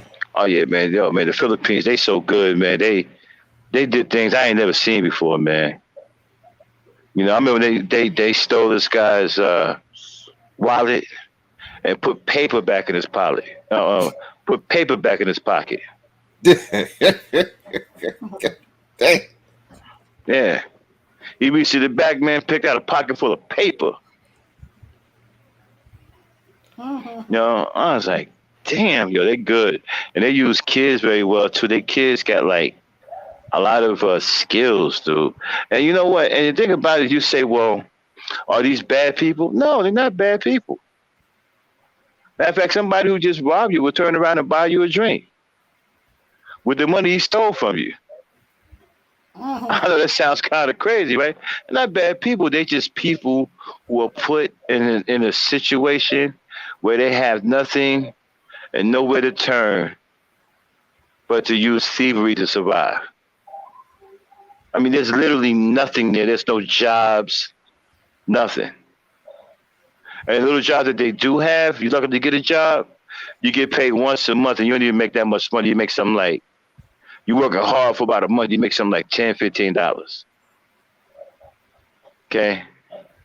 And so there's virtually nothing for them to grab onto. And so thievery is something that they become involved in just to survive. Prostitution. You know, to survive. And you say, well, would they be like this if they actually had a chance? Probably not. They'd probably be like everybody else, right? But no, they like that because they do it to survive. And you go to the Philippines, you're gonna find some experts like pool shooters. You got guys who make a living off of shooting pool. Can't beat these guys, man. I don't care if you got one ball on the table. If you miss one shot, you'll never get another one. Once these guys are on the table, they don't get off until the game's over. You know, you're not getting if you let them break, you forget about it. You'll never get up out of your seat. You're some of the best pool shooters in the world. I've never seen shooters this good, man. I'm talking about long range, slow shots, walk the ball all the way down the end, man. Just dead on shots. Crazy, insane type. I'm talking about Minnesota Fats, Willie Mosconi type shit. Even better than them. Better than them. Would probably whoop their asses. And that's what they did, man. They made their money. And in the Philippines, it's about, especially in Olongapo where we was, everybody had some kind of trait, like some kind of skill at stealing. And call it whatever you want, but it's what they did to survive. Mm-hmm. That's literally all they had was thievery. There were no jobs anywhere. There was nothing going on. And the military was the only thing in town. So everything was geared towards the military. I mean, they would have all kinds of scams. Like there was one scam, right, where if a guy come up to you, okay, and start telling you about a fight, for some reason he could speak good English too, right? Like, hey man, let me tell you something, right? These two dudes was fighting and shit, right? And one guy hit the other guy, bam, and the other guy hit the other guy, bam. I mean, and they be real animated, right? They be all into it. They get you all into it. Yeah, what happened? You're like, look. He did them like this here, there. Hit me right here. And you get caught up in that, right? But you can't touch him. As soon as you fall for that, here come the cops from around the corner to arrest you. And now they're going to take you to jail, and they're going to run. Both of them are going to run a scam on you. And they're going to get paid, too, because the military is going to pay them. Both of them are going to run a scam on you. And so you can't fall for nothing. And same thing about the merchandise, right? You can't touch their merchandise at all unless you're going to buy it. In their country, if you touch the merchandise with your hand, that means you are buying it. And you can't get out to buy. You can't. Because if you try to get out of the buy, refuse to pay, you're hurting that man's business. They're going to call the police on you, and they're going to arrest you. They're going to run a scam on you. So if they come up to you and show you clothes and stuff, close your hands, put your hands behind your back. If they put it on your shoulder, just lean forward and let it drop to the ground. You cannot. The object is to not touch it with your hands. If you touch it with your hands, it is a commitment to buy. And if you break that commitment, they're calling the police. They're going to arrest you because they broke too. They want money. They can be brought, right? They're going to run a scam on you. Now, if you got money, which was easy to have, you can buy the police. As soon as the cops show up and you try to say something, hey, listen, man, what do you want to make this all go away? He'll say, oh, give me 1,000 pesos, no sweat. That's like $6 or $7. And here's another 1,000. Whoop his ass for me. Cop turned around and beat his ass. For 2,000 pesos would get your ass whooped by the police. You know, so those of us who had the money and we were balling, we were walking around with police escorts. I had 2 cops follow me everywhere I went. Yeah. Man, I'm telling y'all my Navy stories, man. We way off topic. Who got me started on these Navy? Y'all got me started on these Navy stories, man. You ready for me to play Supreme? Yeah. You found it? Yeah. Okay. I don't have exactly where it is, but yeah. Here we go. But you found it. Here we go. Okay, y'all. So this is what he's saying about disrespecting Kevin Samuels. Go ahead. What's good with the fam? We're gonna let y'all pile up in here, man. You know, Corey Robinson was good, brother.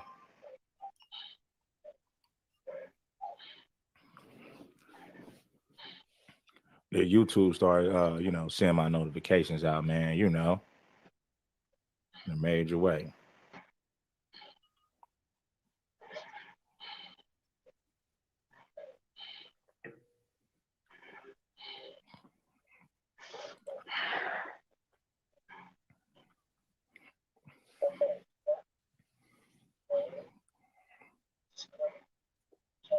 What's going on, Angela? What's popping? Cronetta, what's going on, baby? Mello said his message to say the community,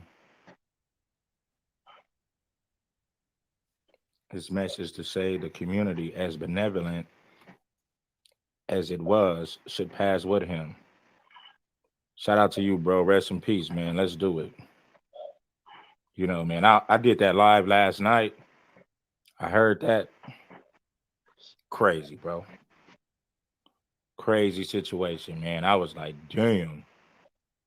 Nigga didn't even want to finish, bro. You know what I'm saying? It got that real, especially when I played that the 911 call, bro.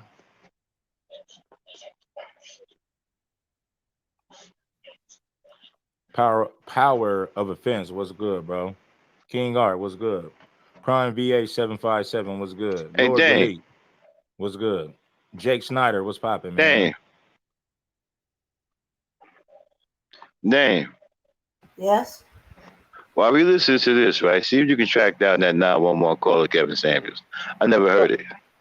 Okay. All right. All right. Play it. Another day, man. We back at it. How I sound, man? Let me check it out for myself, man. Hopefully we sound okay. You know? Hopefully we sound okay. Let me hear this.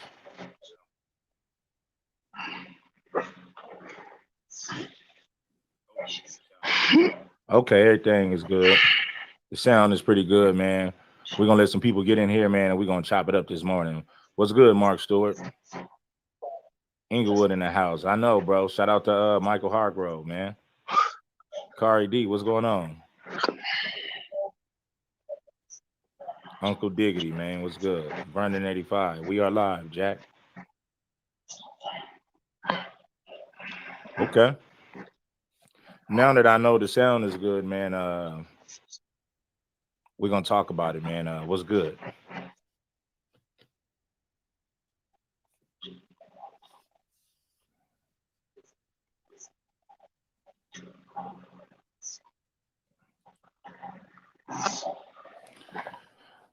Let me adjust this lighting real quick, man. We're going to adjust this light.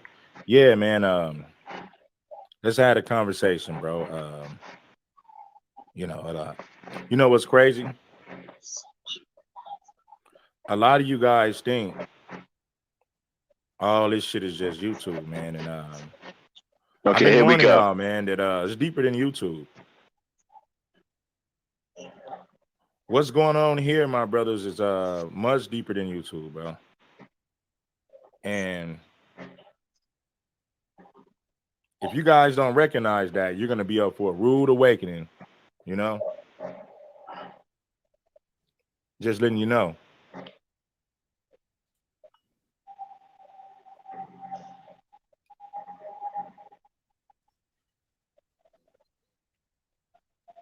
You're gonna be up for a rude awakening if you don't realize that all this shit going on is much deeper than YouTube, my nigga. You know, I've been warning niggas for a long time. And shout out to my dog Virgil Berry. Virgil Berry, he most definitely, you know what I mean, been dropping game on about the Terrors Act. You know what I mean? Go over there and check the brother out, man. Some real deep shit, man. For mind elevation. What's good? Perfect Bliss. Words of wisdom was good, bro. Kari D was good, baby. Yeah, hit that like button on the way in. Shout out to my girl Juju. Yeah, that's right. That's right. Like, share, and subscribe. Support the show. Like, share, subscribe, man, and support the show. Let's do it.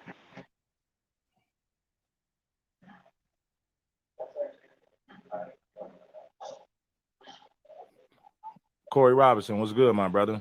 Sean Vire, what's good?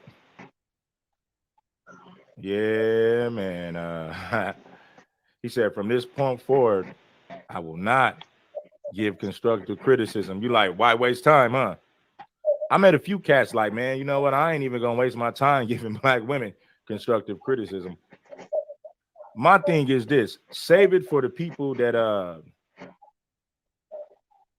actually want to hear it, right? Like, as time passed, I got a whole lot wiser with this shit, man.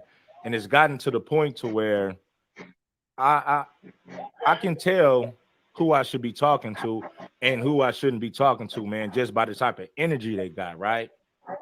Like, for instance, I can be talking to some young cats, and let's just say we having a conversation, and he giving me that energy, like, oh, nigga, I don't want to hear that. I'll quit talking to him immediately. I'm not going to force nobody to listen to me. Soon as I get that energy, I leave it alone. I speak to the people who want the knowledge. I speak to the people who deserve the knowledge. Because everybody that want the knowledge don't deserve the knowledge either. So y'all got to recognize that as well. Hit the like button, man, and show some love to the show.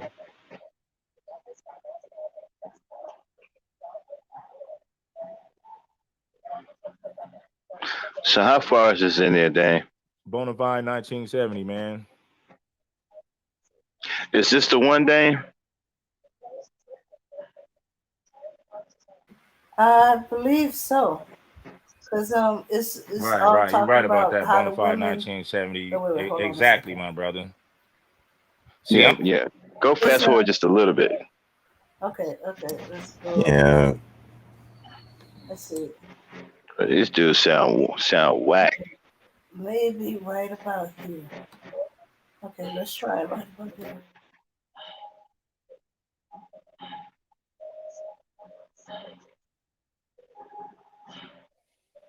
So yeah, there you go. And this is what I'm saying. It's not that you can't be nice. It's a time and a place for that. Now, you got to know when to reward people. Like, say, like you a coach, right?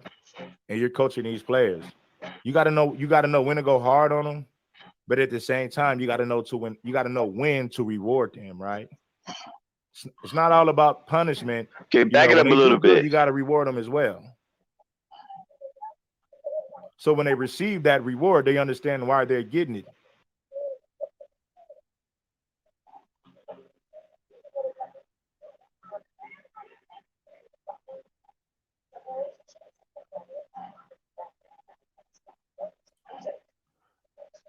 That's a fact. Exactly. There you go. How could you learn something if your coach, your teacher is always talking nice and you never receive harsh criticism? All right. It's not gonna work. Okay. I can't take it over. All right, then just give him a screen. Well, harsh criticism. Well, take him up the next time because I can't listen to this dude talk. You know, he sounds whack as hell. He's boring. But he did say, and we'll find it at some point, because he did say that if you disrespect Kevin Samuels, that he will fly at your head, which is ridiculous. Jesus Christ. And the thing about it was, you know, hey, but this is what kills me, right? When he was alive, they wasn't talking like that. No. Except for the misguided goofballs. All of a sudden now something y'all feel this way about and they this were dude? still mad at him about that about Nicki Minaj. Right. I'm like, oh Lord. I don't even know why he even tried to mess with her. Nah, he was trying to make nice. That's all he was trying to do.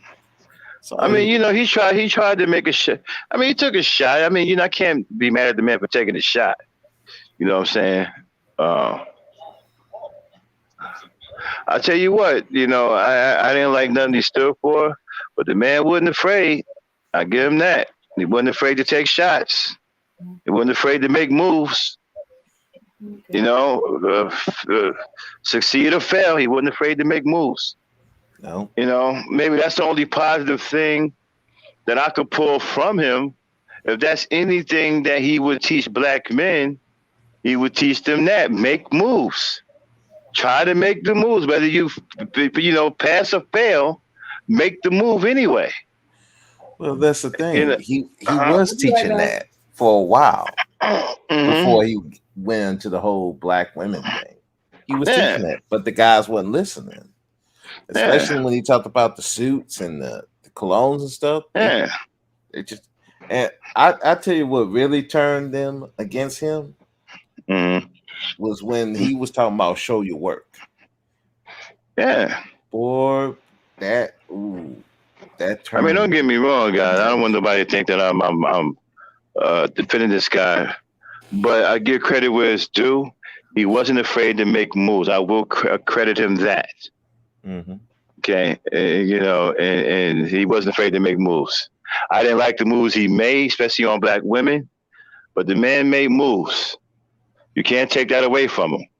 No. A lot of you niggas, you weak incels, if you're gonna learn anything from him, at least learn that. You know, get you some balls and make some moves. You know, stop being little girls and sitting up here blaming people all the time. Go out and get it. Okay? Yeah, and you also got to understand where you are.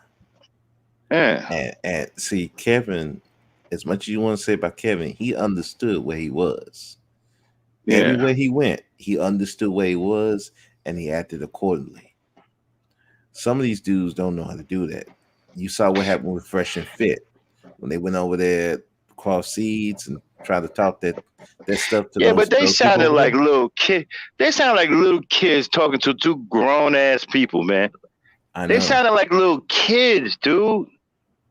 Yeah, it was embarrassing, man. I was watching that. Like, that light skin, whatever the hell he supposed to be, the mixed dude. I don't know, the one with all of the mouth. Because the dark skinned dude don't seem to talk too much. The light skinned dude is the one with all of the mouth, or whatever he's supposed to be.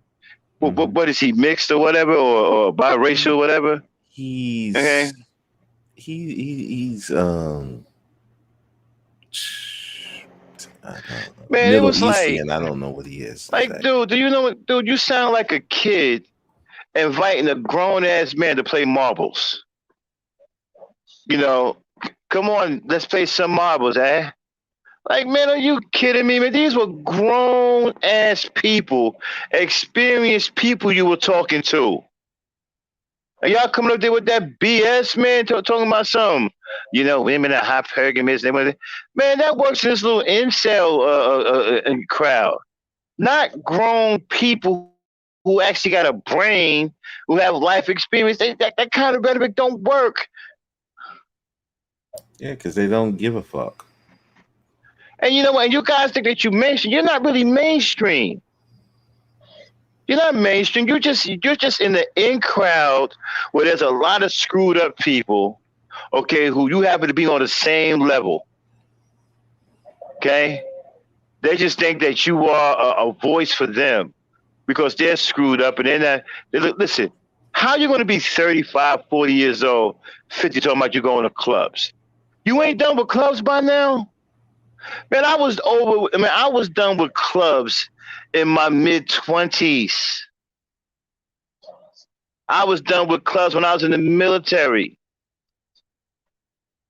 What are you going to do? What are you going to do at club? You 30, 45. You want to go clubbing? What are you going to do in a club that you don't do in any other club? And what's the difference between one club and another? There's no difference. It's just one club has more antics than another. You do the same thing at every goddamn club. You buy drinks, you buy women drinks, you dance, you try to get phone numbers, you try to cop a feel, or you try to have sex in a club or somewhere. It's the same thing over and over and over and over again. You get tired of it. It becomes boring. It's something you should grow out of. I see 30, 45, 50-year-old people going to clubs, clubbing. At that age, you should be taking your woman to some serious places, places with beautiful scenery and backdrops, eloquent restaurants, going out to sophisticated plays and things like that. Not clubs.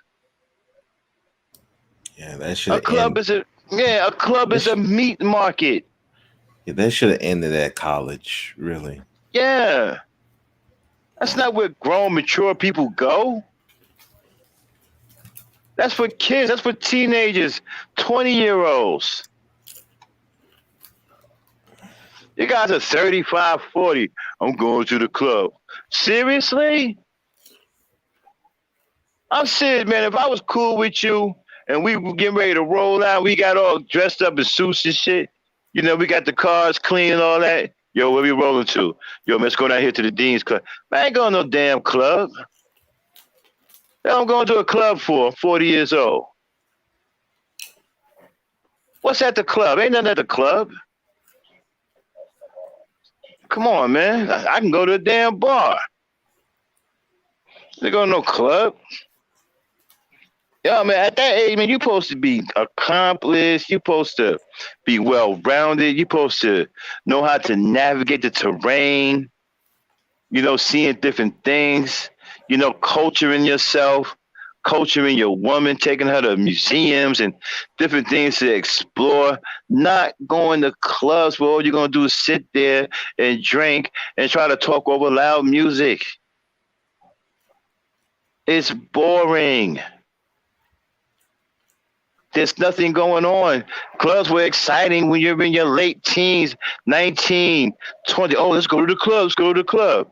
Yeah, it's exciting then because you're young. And you can do all of that hopping around because, okay, you ain't never had liquor before, so you're going to drink. You're pretty strong, so you can holler and scream over each other with all the loud music. Man, you 40, man, you ain't trying to do it. I ain't trying to holler with nobody, no loud ass music playing. Trying to do all that. Matter of fact, I ain't even trying to get down like that anymore. I need to go to more of a sophisticated place where they may have some soft jazz playing in the background. We can have a little bit of wine. If we want to do a two-step on the dance floor, we'll do a two-step. But the dance floor ain't even got but like 2 or 3 couples at a time on it. Okay, it ain't got 2,000 people all on the same dance floor. You see what I'm saying? You may have a couple or two doing a two-step because it's like a jazzy place. It's a place of quality and upscale people. Okay. And and the music is playing low, and you can hear yourself talk. That's what sophisticated grown-ass people go. They don't go to these loud-ass, rambunctious clubs where you hollering and screaming. They passing drugs around. All you doing is drinking. You don't know who's around you. It's dark. You can't see nothing. Nah, man. You don't play those games when you're older, man. At least I don't. I grew out of clubs, man, in my mid-20s. By the time I was 25, I was burnt out on clubs. I was on something, man, is there something else out here? At 25, I was looking for something different. I was like, man, I ain't doing the club thing. Because you get tired. Yeah, I think what it is like a lot of these guys, they I guess you want to call it like a cycle of life. Mm-hmm. They started late because, so they just now discovering clubs. They're just now discovering women, and the Fresher Fit is one of those people. Like they just discovered girls, I know. and they got famous because of that. Because they bring in, and they're not bringing quality women over there. No, they bring in the sex workers over there. Yeah, they're basically incels who got a lot of money. So and women like to shake their rump. Okay, so you can easily attract women who want to twerk. You know what I'm saying? You got a platform. Women love to be seen. That's their thing. So they don't mind shaking their rump in the camera. They ain't got no problem with that. Okay, so you're gonna attract those kinds of women. And I can tell by the little the little birthday thing they had that it's like you said, they either just discovered women or they just some big dudes that just don't get a clue, because dude getting overly excited at a stripper like that, I was like, come on, dog. You ain't never been around no stripper. You ain't never been around no woman. They act like they ain't never been around women before, man. Like they don't know what to do when a girl's shaking her butt in their face. Like they don't know what to do when a woman is snaking around a pole or whatever. Like they just losing it. You know what I'm saying? They just hypnotized in a trance. Exactly. Mm-hmm. Yeah, I mean, I've had women come grind up on me. Yeah. And I'm lap like, dances, all kinds of stuff. And I'm like, okay, what you want? Yeah. Because I know these niggas. I know what you want. Was thirsty. Yeah, these niggas were thirsty, man. They were like you were some thirsty niggas. I was like, man, y'all some beat ass thirsty niggas. If y'all didn't have a fresh fit, y'all probably be out committing like little obscene acts of what do you call that? The little pervert stuff. You probably out doing pervert, pervert type peeping stuff. Probably peeping or upskirt, peeping toms, peeping toms, and stuff like that. Yeah, that goofy shit. Like, I can see them guys in the male's bathroom, drilling a hole in the wall so they can see into the women's bathroom. I can see them doing that. Yeah, I see them doing. Little perverted stuff like that. Yeah. And getting excited about, oh, look at her. Oh, look at her. Look at them tatties, man. Look at them tatties. You know? Go on, she got tatties on her. Go on, look at her titties on her. You remember that movie Porky's? That scene where they were drilling the hole in that? That's them guys. Hey, bloke, look at that tatties on her, man. That swing. They swing a little, but look at that tatties on that girl, man. Okay. But no, but them guys are just whack, man. How do they get famous? Because you got a lot of nerds out here. Man, what? I'm starting to and they bring. You know what? They might be on. I think fans chicks around. So that's I think I'm gonna open up a nerd joint. And start. These nerds, they might be on to something, man, because.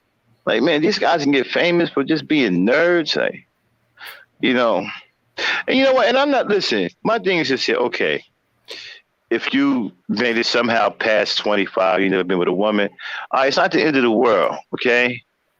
But let's have some class about how you get it together, though. Okay, let's not come out here acting like you Long John Silver and you've been getting it, and knowing that you ain't getting it like that. You don't even know how to talk to a woman. Don't overdo it.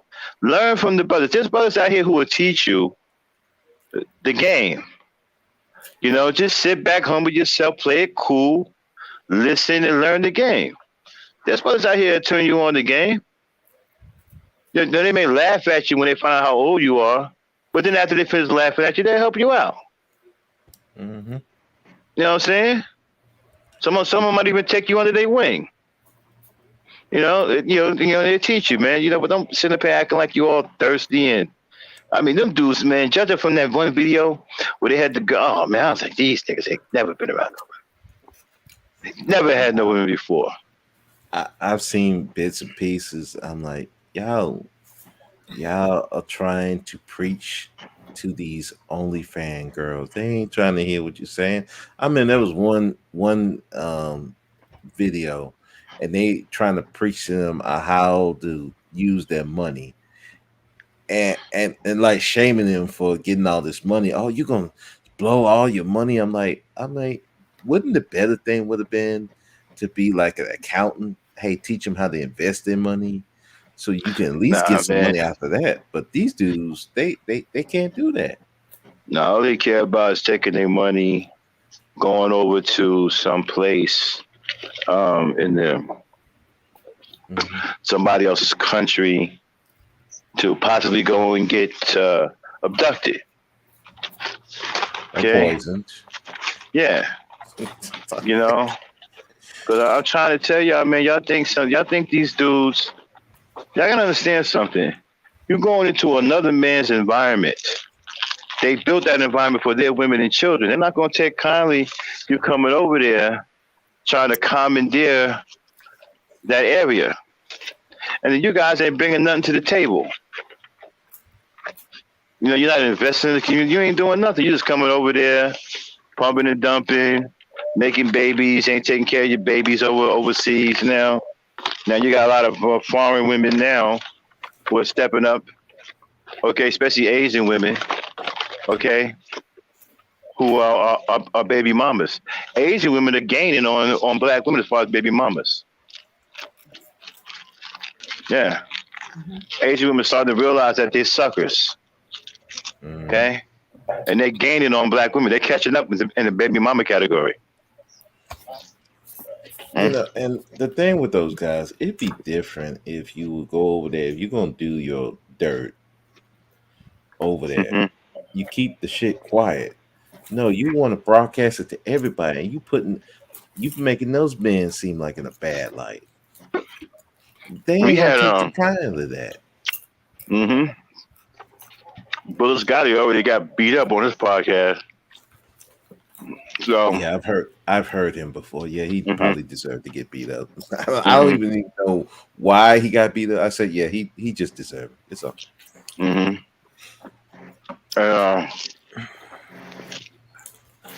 One thing is, Cyber, these guys, Cyber is supposed to be married.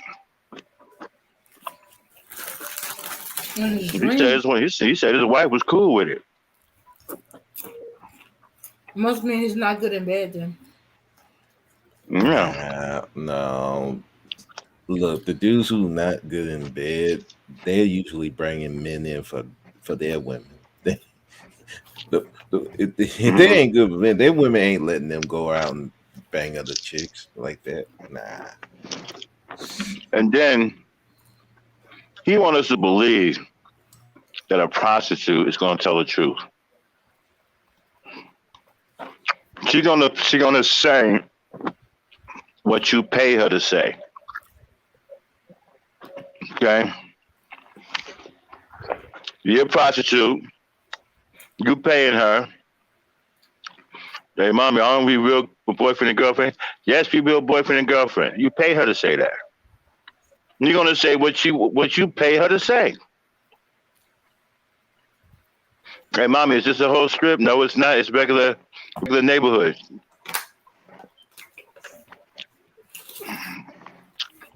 What's she gonna do? Say something different? You're paying her.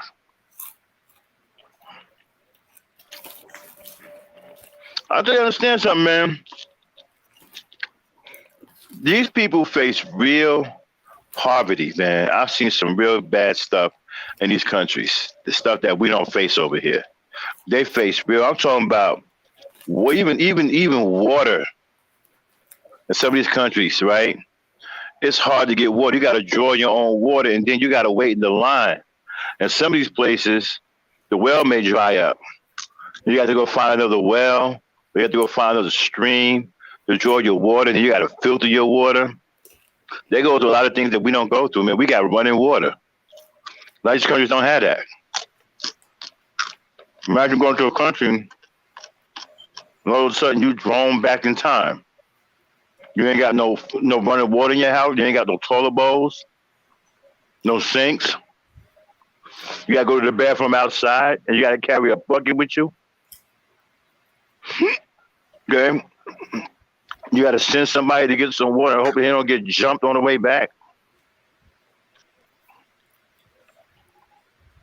Yeah, you in places where you ain't got no electricity, or better yet, in Abinard's case, you got to deal with blackouts when you got no power for hours and hours on end, sometimes for 2 days, no power, and it's hot as hell out there where she lives at in Ghana.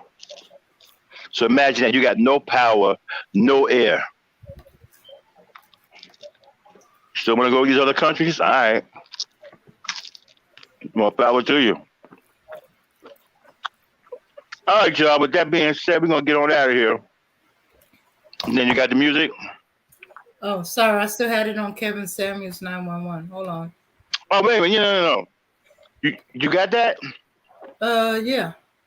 All right, let's play that. I never heard that. Okay. All right, y'all. This is the Kevin Samuels 911. Fair use. Yeah, that was tragic. Fair use. Let's hear it. Okay.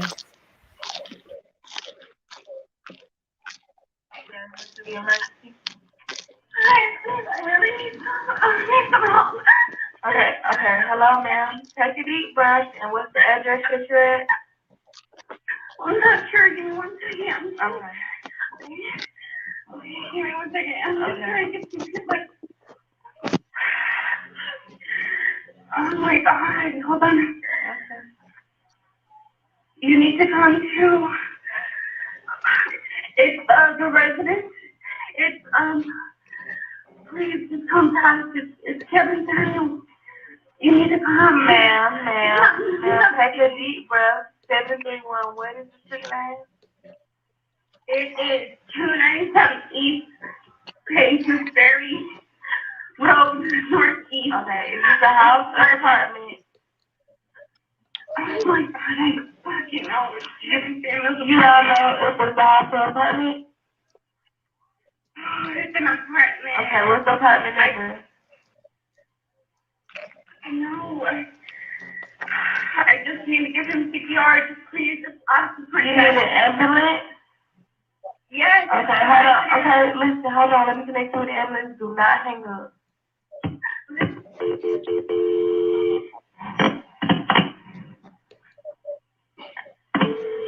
Are you listening? Hold on, ma'am. I have to connect you with the ambulance. It's Kevin fucking Samuels. I understand, but I have to connect you with the ambulance. Are you okay? Yes, ma'am. What's the address of your emergency? Hey, buddy. So, ma'am, it's going to be 297 East Paces Ferry Road, Northeast. Hello, ma'am. Is this a house, apartment, or a business? It's an apartment. Please, just the resident. What's the apartment number? I don't know. He just asked for Kevin Samuels. It's up in, I'm not sure what it is, but just he's not breathing. I'm trying to give him CPR, and he's breathing now, but I think he has a regular rhythm. Please hurry. I'm a nurse, but I'm trying to CPR. Thank you. We didn't know exactly what apartment number to go to. I don't know, but it's the front desk. What's that phone number you're calling us from, ma'am?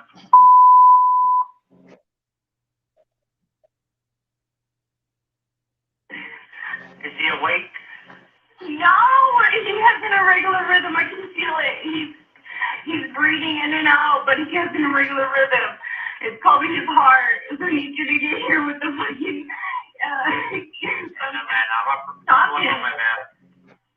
operator 936 requesting fire and PD for 9 Echo 1. 9 Echo 1. Hurry, he's carrying blue. Okay. I'm 7, man. Hold on. I'm 7 now, my girl.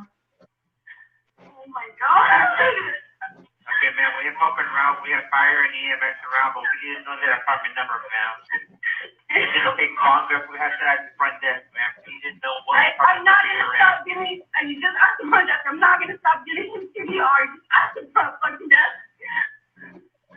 So, man, that's going to delay response if we're trying to actually exactly where he is. We don't know. Have you called the front desk, at least? No, I called you. Man, take a deep breath. I am taking a deep breath. I'm a fucking nurse. Okay, ma'am, calm down. Could you go to the front door and look at the door number? No, because then I'm stopping to get my CPR. You need that.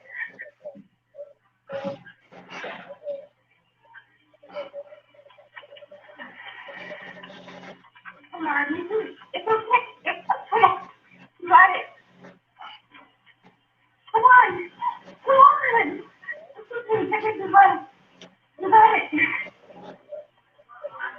So, man, right now you're breathing.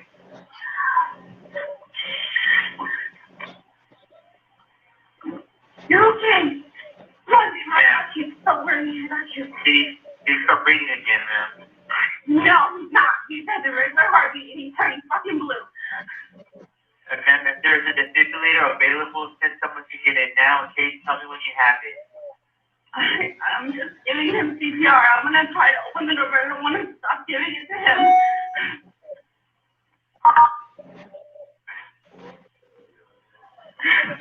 Please quickly go to the door and wire Addie and leave the door open right for us.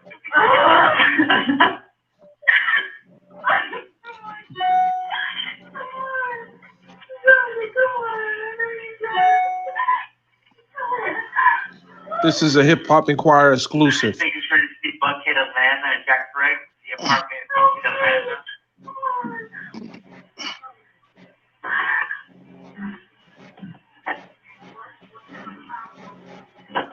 You got it. Come on. You got it. No? It's fine? Okay. Is there anybody else there with you, ma'am? No.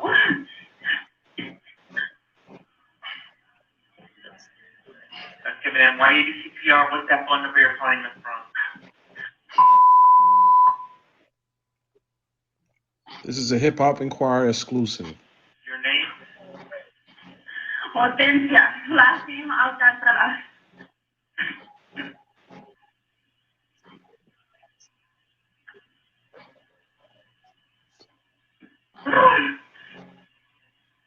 Come on, you got it. You got it.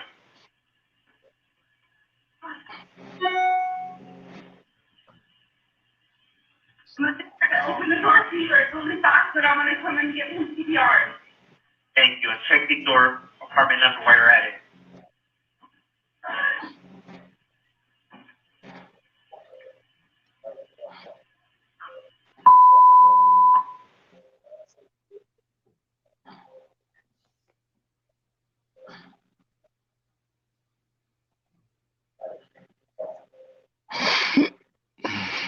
Is that it, Dane?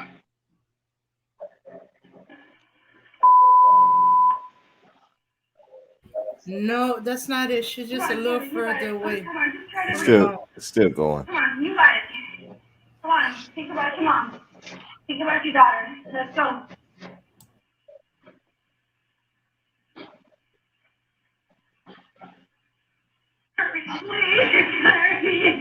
Yes, I'm on the way. I don't believe she's a nurse. Nah, this lady ain't no nurse. Me No. She's a nurse. She was a nurse. If she was a nurse, she wouldn't be panicking like that. No. She's a nurse. She's a very incompetent nurse. Yeah. And she's panicking too much. Nurses know what to do. You know, they would have called, they would have had, no, I don't believe she's a nurse. No.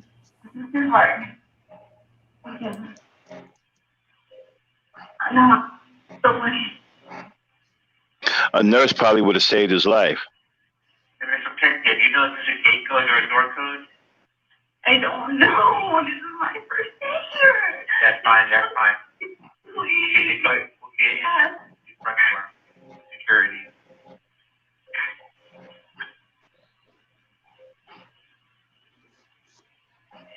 And you left the door open, is that correct? I put the fucking shoes there. Please hurry. Hurry. I'll let them know, ma'am. Yes, they are on their way. Just keep doing CPR.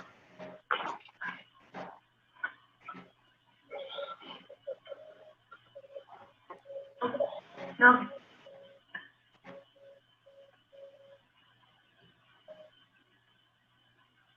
Please, coming.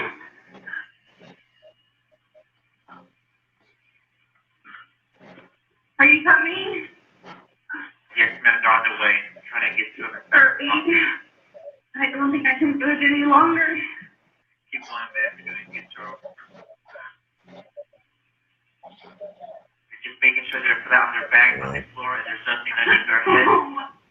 Please, extreme blue. Okay, she can't answer any other questions. This is not a nurse. Flat on their back No. and there's nothing under her head. Is that correct? I don't know what she is, but she's not a nurse. Put him on the ground. You can have a flat surface, but I can't keep going with the CPR.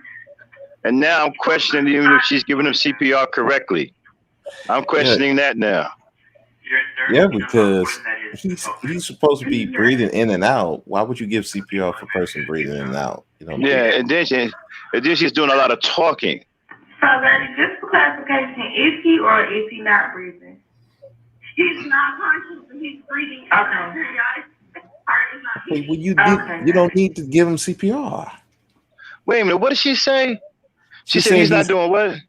He's unconscious, but he's breathing. You don't give CPR for somebody who's unconscious. Right, he's breathing already. You need to give him the she's not. This is not a nurse, y'all. Nah. He's not anymore. You need to hurry. This is not a nurse. A nurse would have known what to do. She would have had him stabilized already. CPR instructions. She would have took his vital signs and everything. Chest compression. Make sure he is flat on his back on the floor. Place the heel of your hand on your breastbone and the center of your chest, right between your nipples. Put the other hand on top of that hand. I understand. Pump your chest hard and fast, at least 5 per second, and 2 inches deep. And let the chest come all the way up between pumps. We're going to do this 600 times or until help can take over. Count out loud, so count with you. And we do this up forward like this. 1, 2, 3, 4. 1, 2, 3, 4. 1, 2, 3, 4. 1, 2, 3, 4. 1. Okay, that's it. All right, I got all kinds of lesson over the phone. I think it's somebody that took. I got all kinds of problems. First of all, that is not a nurse. Okay, I don't know who called her a nurse. She called herself a nurse.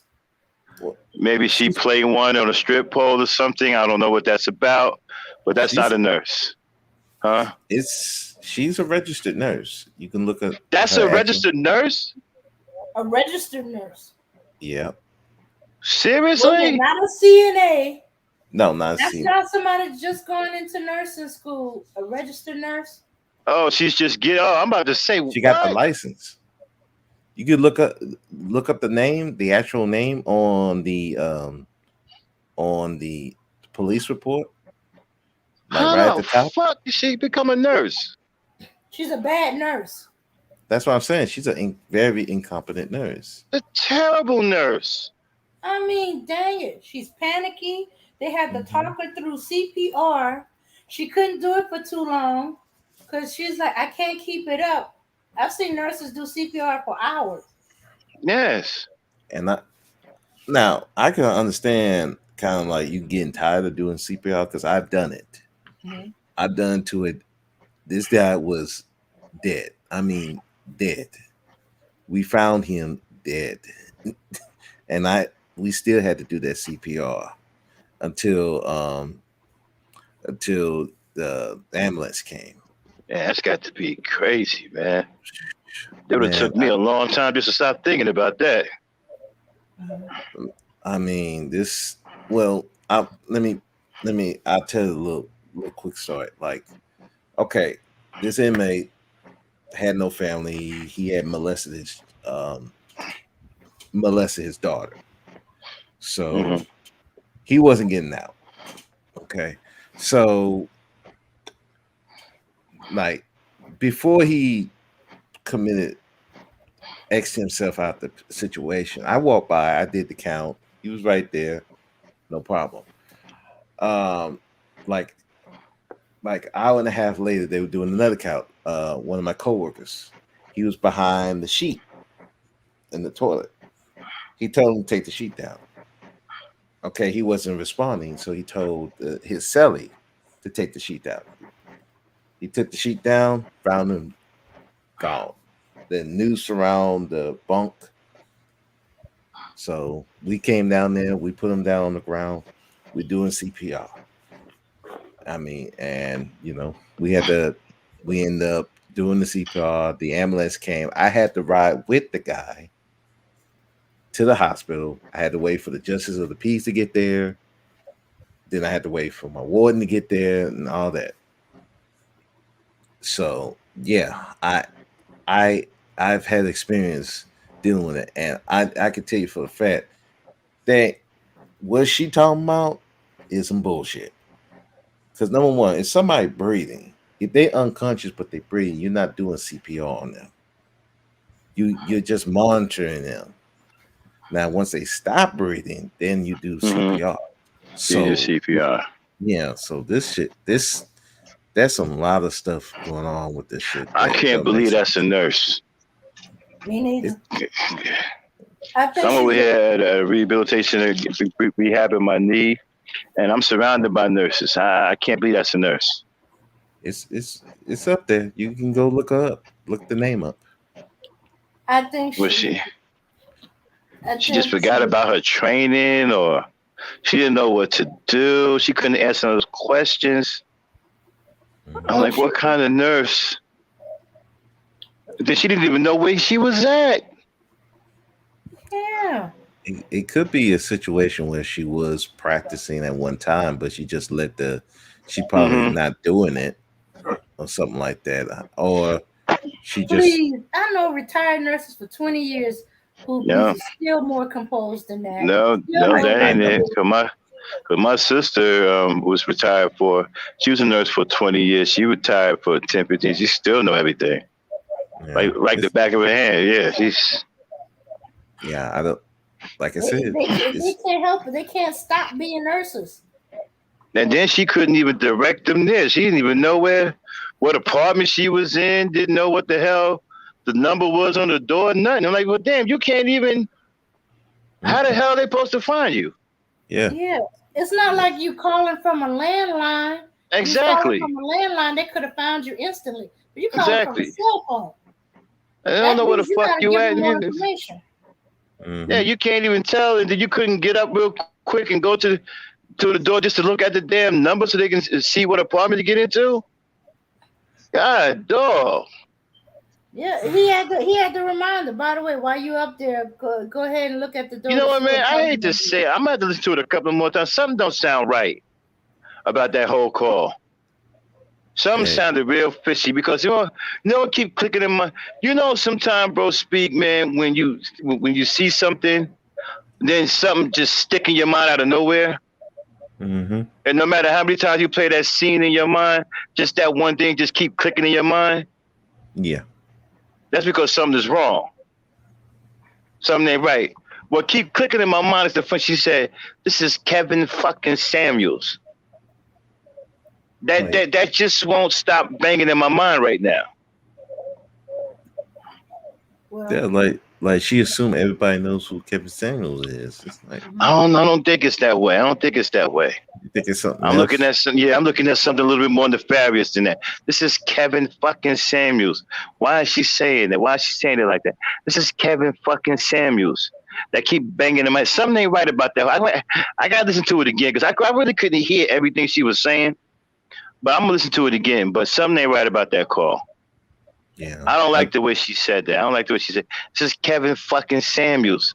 I don't like thought that. that was just because she was frustrated because she said Kevin Samuels several times, and they were like, I don't know. Okay, man, but we need the address and stuff like that. Yeah, like they know who Kevin Samuels is. Nobody know him outside Well, you know, of YouTube like that. well, you know, my experience with people like that, when they say something, you know, like that, you know, give you another identifier, it's usually because they did something to them. Mm. You know what I'm saying? You know, so I don't know, man. I need to listen to that again. And I need to, who is this woman? Some little Hispanic chick. Hispanic chick. We need to find out more about her. We need to get into her, find out what she's about. I don't trust her. I don't like the way the call went down. She's a registered nurse. She acted as if she didn't know anything at all. She was extremely incompetent for a registered nurse. It was so incompetent that I did not realize she was so incompetent that I was not convinced that she was a nurse. Yeah. If I didn't see it for myself, right, that she's actually licensed, incompetent, I wouldn't believe it either. I'm like, yeah, exactly. This ain't no nurse. She was so incompetent. She led me to believe that she was not a nurse. Yeah. And that is ridiculous. I mean, you're a registered nurse? Fuck out of here. Yeah. That's the only time I seen something like I heard of something like that, this person, they didn't really go through the training like talking about. They got helped in the sense that they cheated it their way through, and they had help along the way that passed. No, man, I think something happened, y'all. I think she did something. It could have been by accident, or I think she did something. She screwed him to death? No. They could have been drink. What is the toxic? Did they release the toxicology before it? It's still the autopsy report is still pending. Now they said that he had fentanyl with cocaine lace in it. That's fishy. Yeah, that's what I was. That's saying, fishy too. Because every time a black man dies, a controversial death, fentanyl is involved. Mm-hmm. I don't like that. That's fishy too. That's fishy too. I don't like that. Shoes, I thought it was the blue pill and the. Now, don't get me wrong. The guy was a piece of shit, but he wasn't stupid. Okay? You know, regardless of how I felt about the man, he wasn't a dumb dude.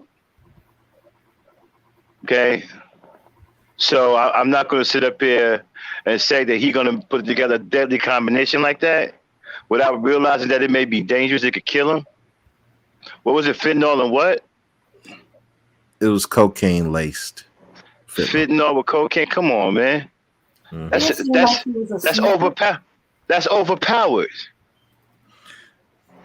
Yeah, that's overpowered. Yeah, no, something fishy, man.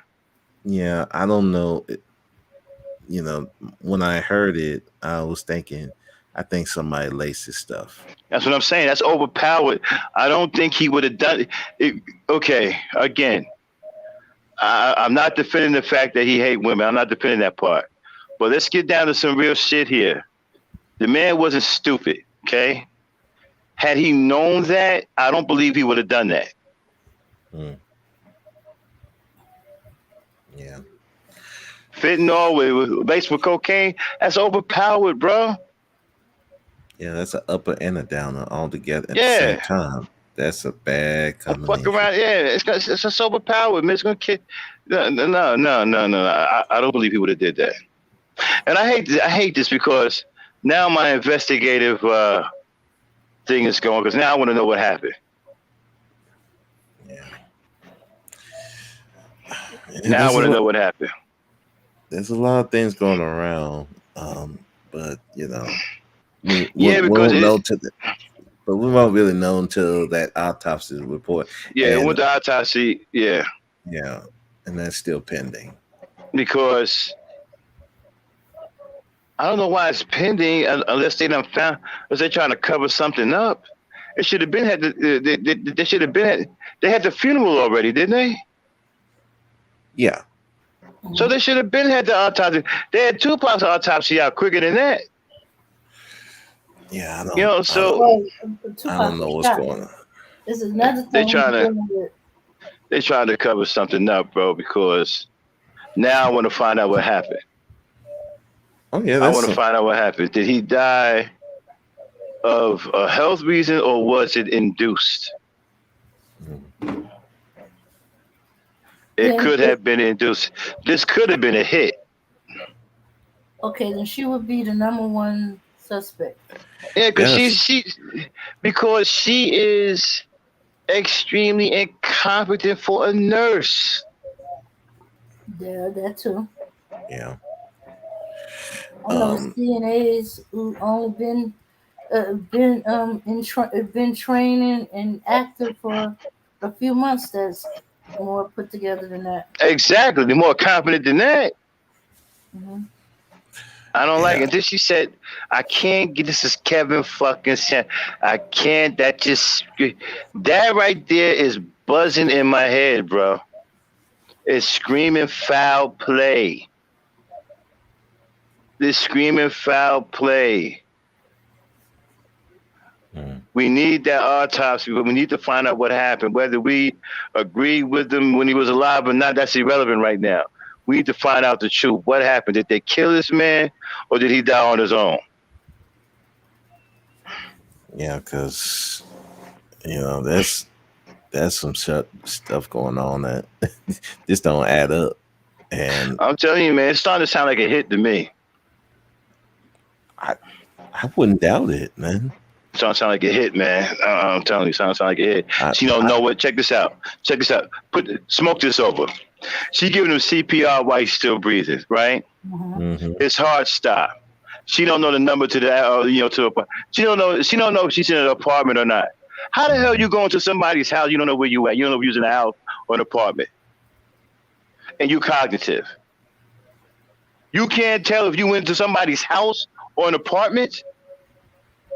That makes absolutely no goddamn sense. Okay? To me, that's a stall tactic. The longer it takes for them to get there, right? The less chance they can bring him back. Exactly. A stall now, right? You don't know if he's in an apartment, right? Or a house or a place of business. You don't know that. 2, you don't know the goddamn number on the door, so you can't get him a correct address. Again, a stall tactic. Also, when the ambulance was asking if it was they had like 2 addresses with that same name. Was it Avenue or Boulevard or something like that? Mm-hmm. And she conveniently didn't know nothing. Right. Again, this is a stall tactic to keep the ambulance away for as long as possible. That sounds like it. Oh man, then she's incompetent. She can't answer the questions. These were basic questions. It wasn't like the 911 operator was asking her complicated questions. These were basic questions that she should have been able to answer. Can't answer none of the questions. She's concerned about who it is. This is Kevin Samuels. This is Kevin fucking Samuels. See now, nah. You don't trigger something. Nah. We need to see that autopsy report. Okay, okay. He had fentanyl. Who the hell is taking fentanyl? I've never heard of this drug until people are dead. Yeah, it's pain medicine. Mm-hmm. Oh, it's pain medicine. Yeah, for strength pain. It's so powerful. It's not even supposed to be used outside of hospitals for surgery, and it became too dangerous for surgery. Mm-hmm. Yeah, it's kind of like what they had to do to Vicodin. They had to cut it. They're gonna have to cut it because Vicodin used to be extremely powerful. They had to cut it down. Yeah, the only time they will give something like that, you in extreme. It's got to be extreme pain. Where are they getting fentanyl from? China. You can get it from a doctor. But what kind of pain are you in when you're getting fentanyl? No, they can't give. Doctors can't give you fentanyl outside the hospital. Well, how are they getting their hands on it? It's coming illegally from overseas. And so he had fentanyl laced with cocaine? Yeah. Yeah, they got that. Yeah. That's overpowered, man. There's some hardcore drug. That sounds like it'll kill a fucking horse, man. I mean, goddamn. Okay, now, if we find if it's the overpowered fentanyl, right? Let's see what kind of damage it did to his heart. Now here's the problem. There's the next question: how did he get it? Who gave it to him? Did he inject it? It usually snorted, but you know. You know what? Check this out. You know, it could be. I wonder if they found any tracks in his arm. If they found tracks in his arm, because check this out. It makes sense that he would be unconscious and breathing because he probably was knocked out. Well, she did say he turned blue, so that seemed like blue represents. Yeah, y'all have to say blue represents a loss of oxygen. Mm-hmm. So then he wouldn't be breathing. So then she should be giving him CPR. At least mouth to mouth. But then she said he was breathing. Yeah, that's what I'm saying. It was so many different stories in that. Yeah, whole thing. She would be under custody.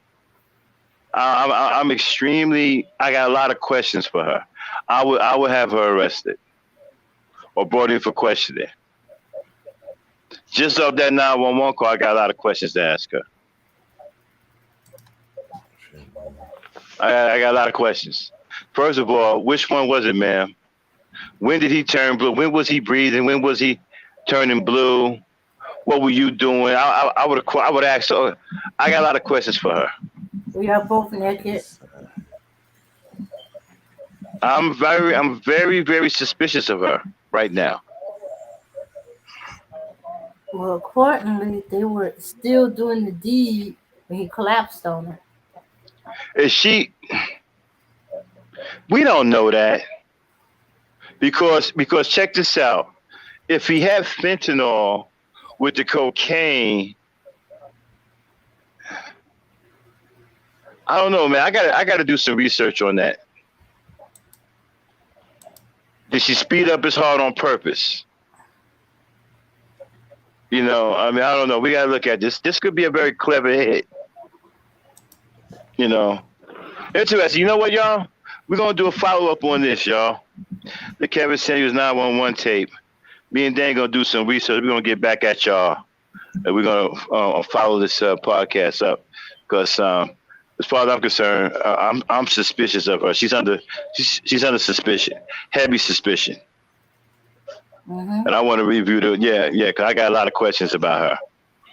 You know, especially about her not understanding what she should do as a nurse, and then saying that he's breathing 1 minute and blue the next, or blue 1 minute and breathing the next. You understand what I'm saying? And through the whole thing, whether he was breathing or blue, she applying CPR. Yeah. As far as that fentanyl, you can get it outside the hospital, but it's only with certain pharmacies. You can't just get it you can't just go to Walgreens and get it. You have to get it from a certain pharmacy. So it's possible he had a prescription for it, because he did say he did say he had cancer at one time.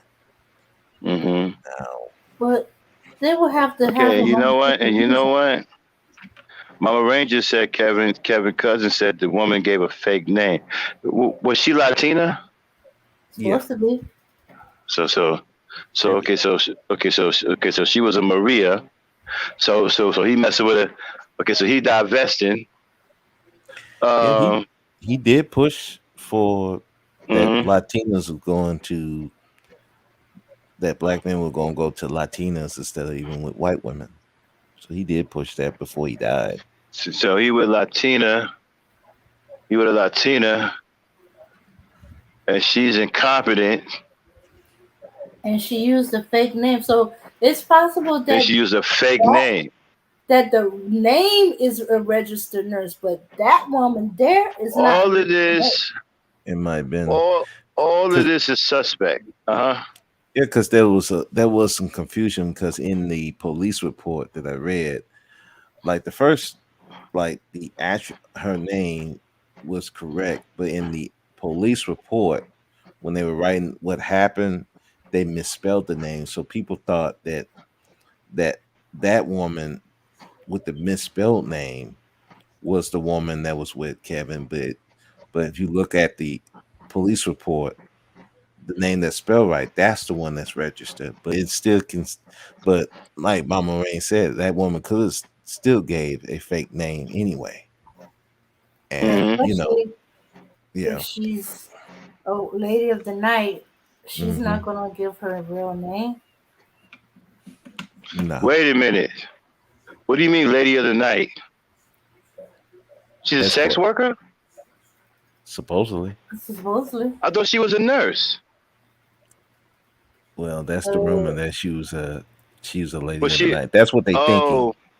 Wait a minute. Was she a sex worker playing? Was she role playing?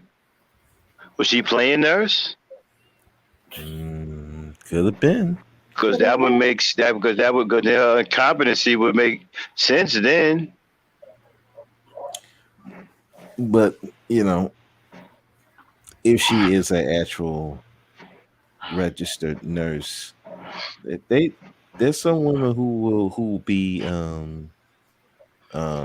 I would if she was a nurse, but also do escorting on the side too. If she was a nurse and she's still active in the hospital while her superior, the next day I would have brought her in for immediate testing. You would have had to get recertified. I'm sorry. Because your 911 call was horrific. You were completely incompetent. You make this hospital look bad. We have to get a recertification from you. Shoot, I wouldn't even re-register. She'd be fired. Like, yeah, you got to go. Get the fuck out this. Hey, you out of here. I don't want you near me. And then she have to get the hell out of it. Because you make the hospital, because people look you up and they see where you are at, you make the hospital look bad. They can't afford to keep somebody that incompetent around. She'll kill somebody. You couldn't answer basic questions. It wasn't like the number one operator was asking you hard questions. These were basic routine questions that you couldn't answer. That's what I'm saying. Like you said. And you kept getting frustrated and letting it out and stuff like that. Right. Yeah, you wasn't panicked. Nurses deal with dying patients every day. Okay. They know how to keep their cool. Okay, under pressure. Okay, they don't freak out. Okay. I done seen plenty of cold blues and nurses. They move, they calm and cool. They do what they got to do to help, keep the patient alive. They don't freak out. Okay. And I've seen them like this dealing with their own family members, which should cause a panic, or And she panicking and not telling. Don't even know where. How the hell you don't even know where you at? Yeah, that's. She could have got on her phone to find that. Yeah, she don't know if she's in an apartment or a place of business. I'm like, man, get out of here, yo. You crazy. You know what? She's even a bad lady of the night. You always supposed to know where you at, where you're gonna be, and stuff like that. The address, the apartment number. Yeah, he was good at that. Exactly. He ain't even. He's just a feeling all around. Yeah, he ain't even a good one of those. You know what I'm saying? Yo? So I'd be like, yeah, I'm not picking her. No, he's fucked up. I mean, if he had been some weirdo who wanted to kill her, nobody would know.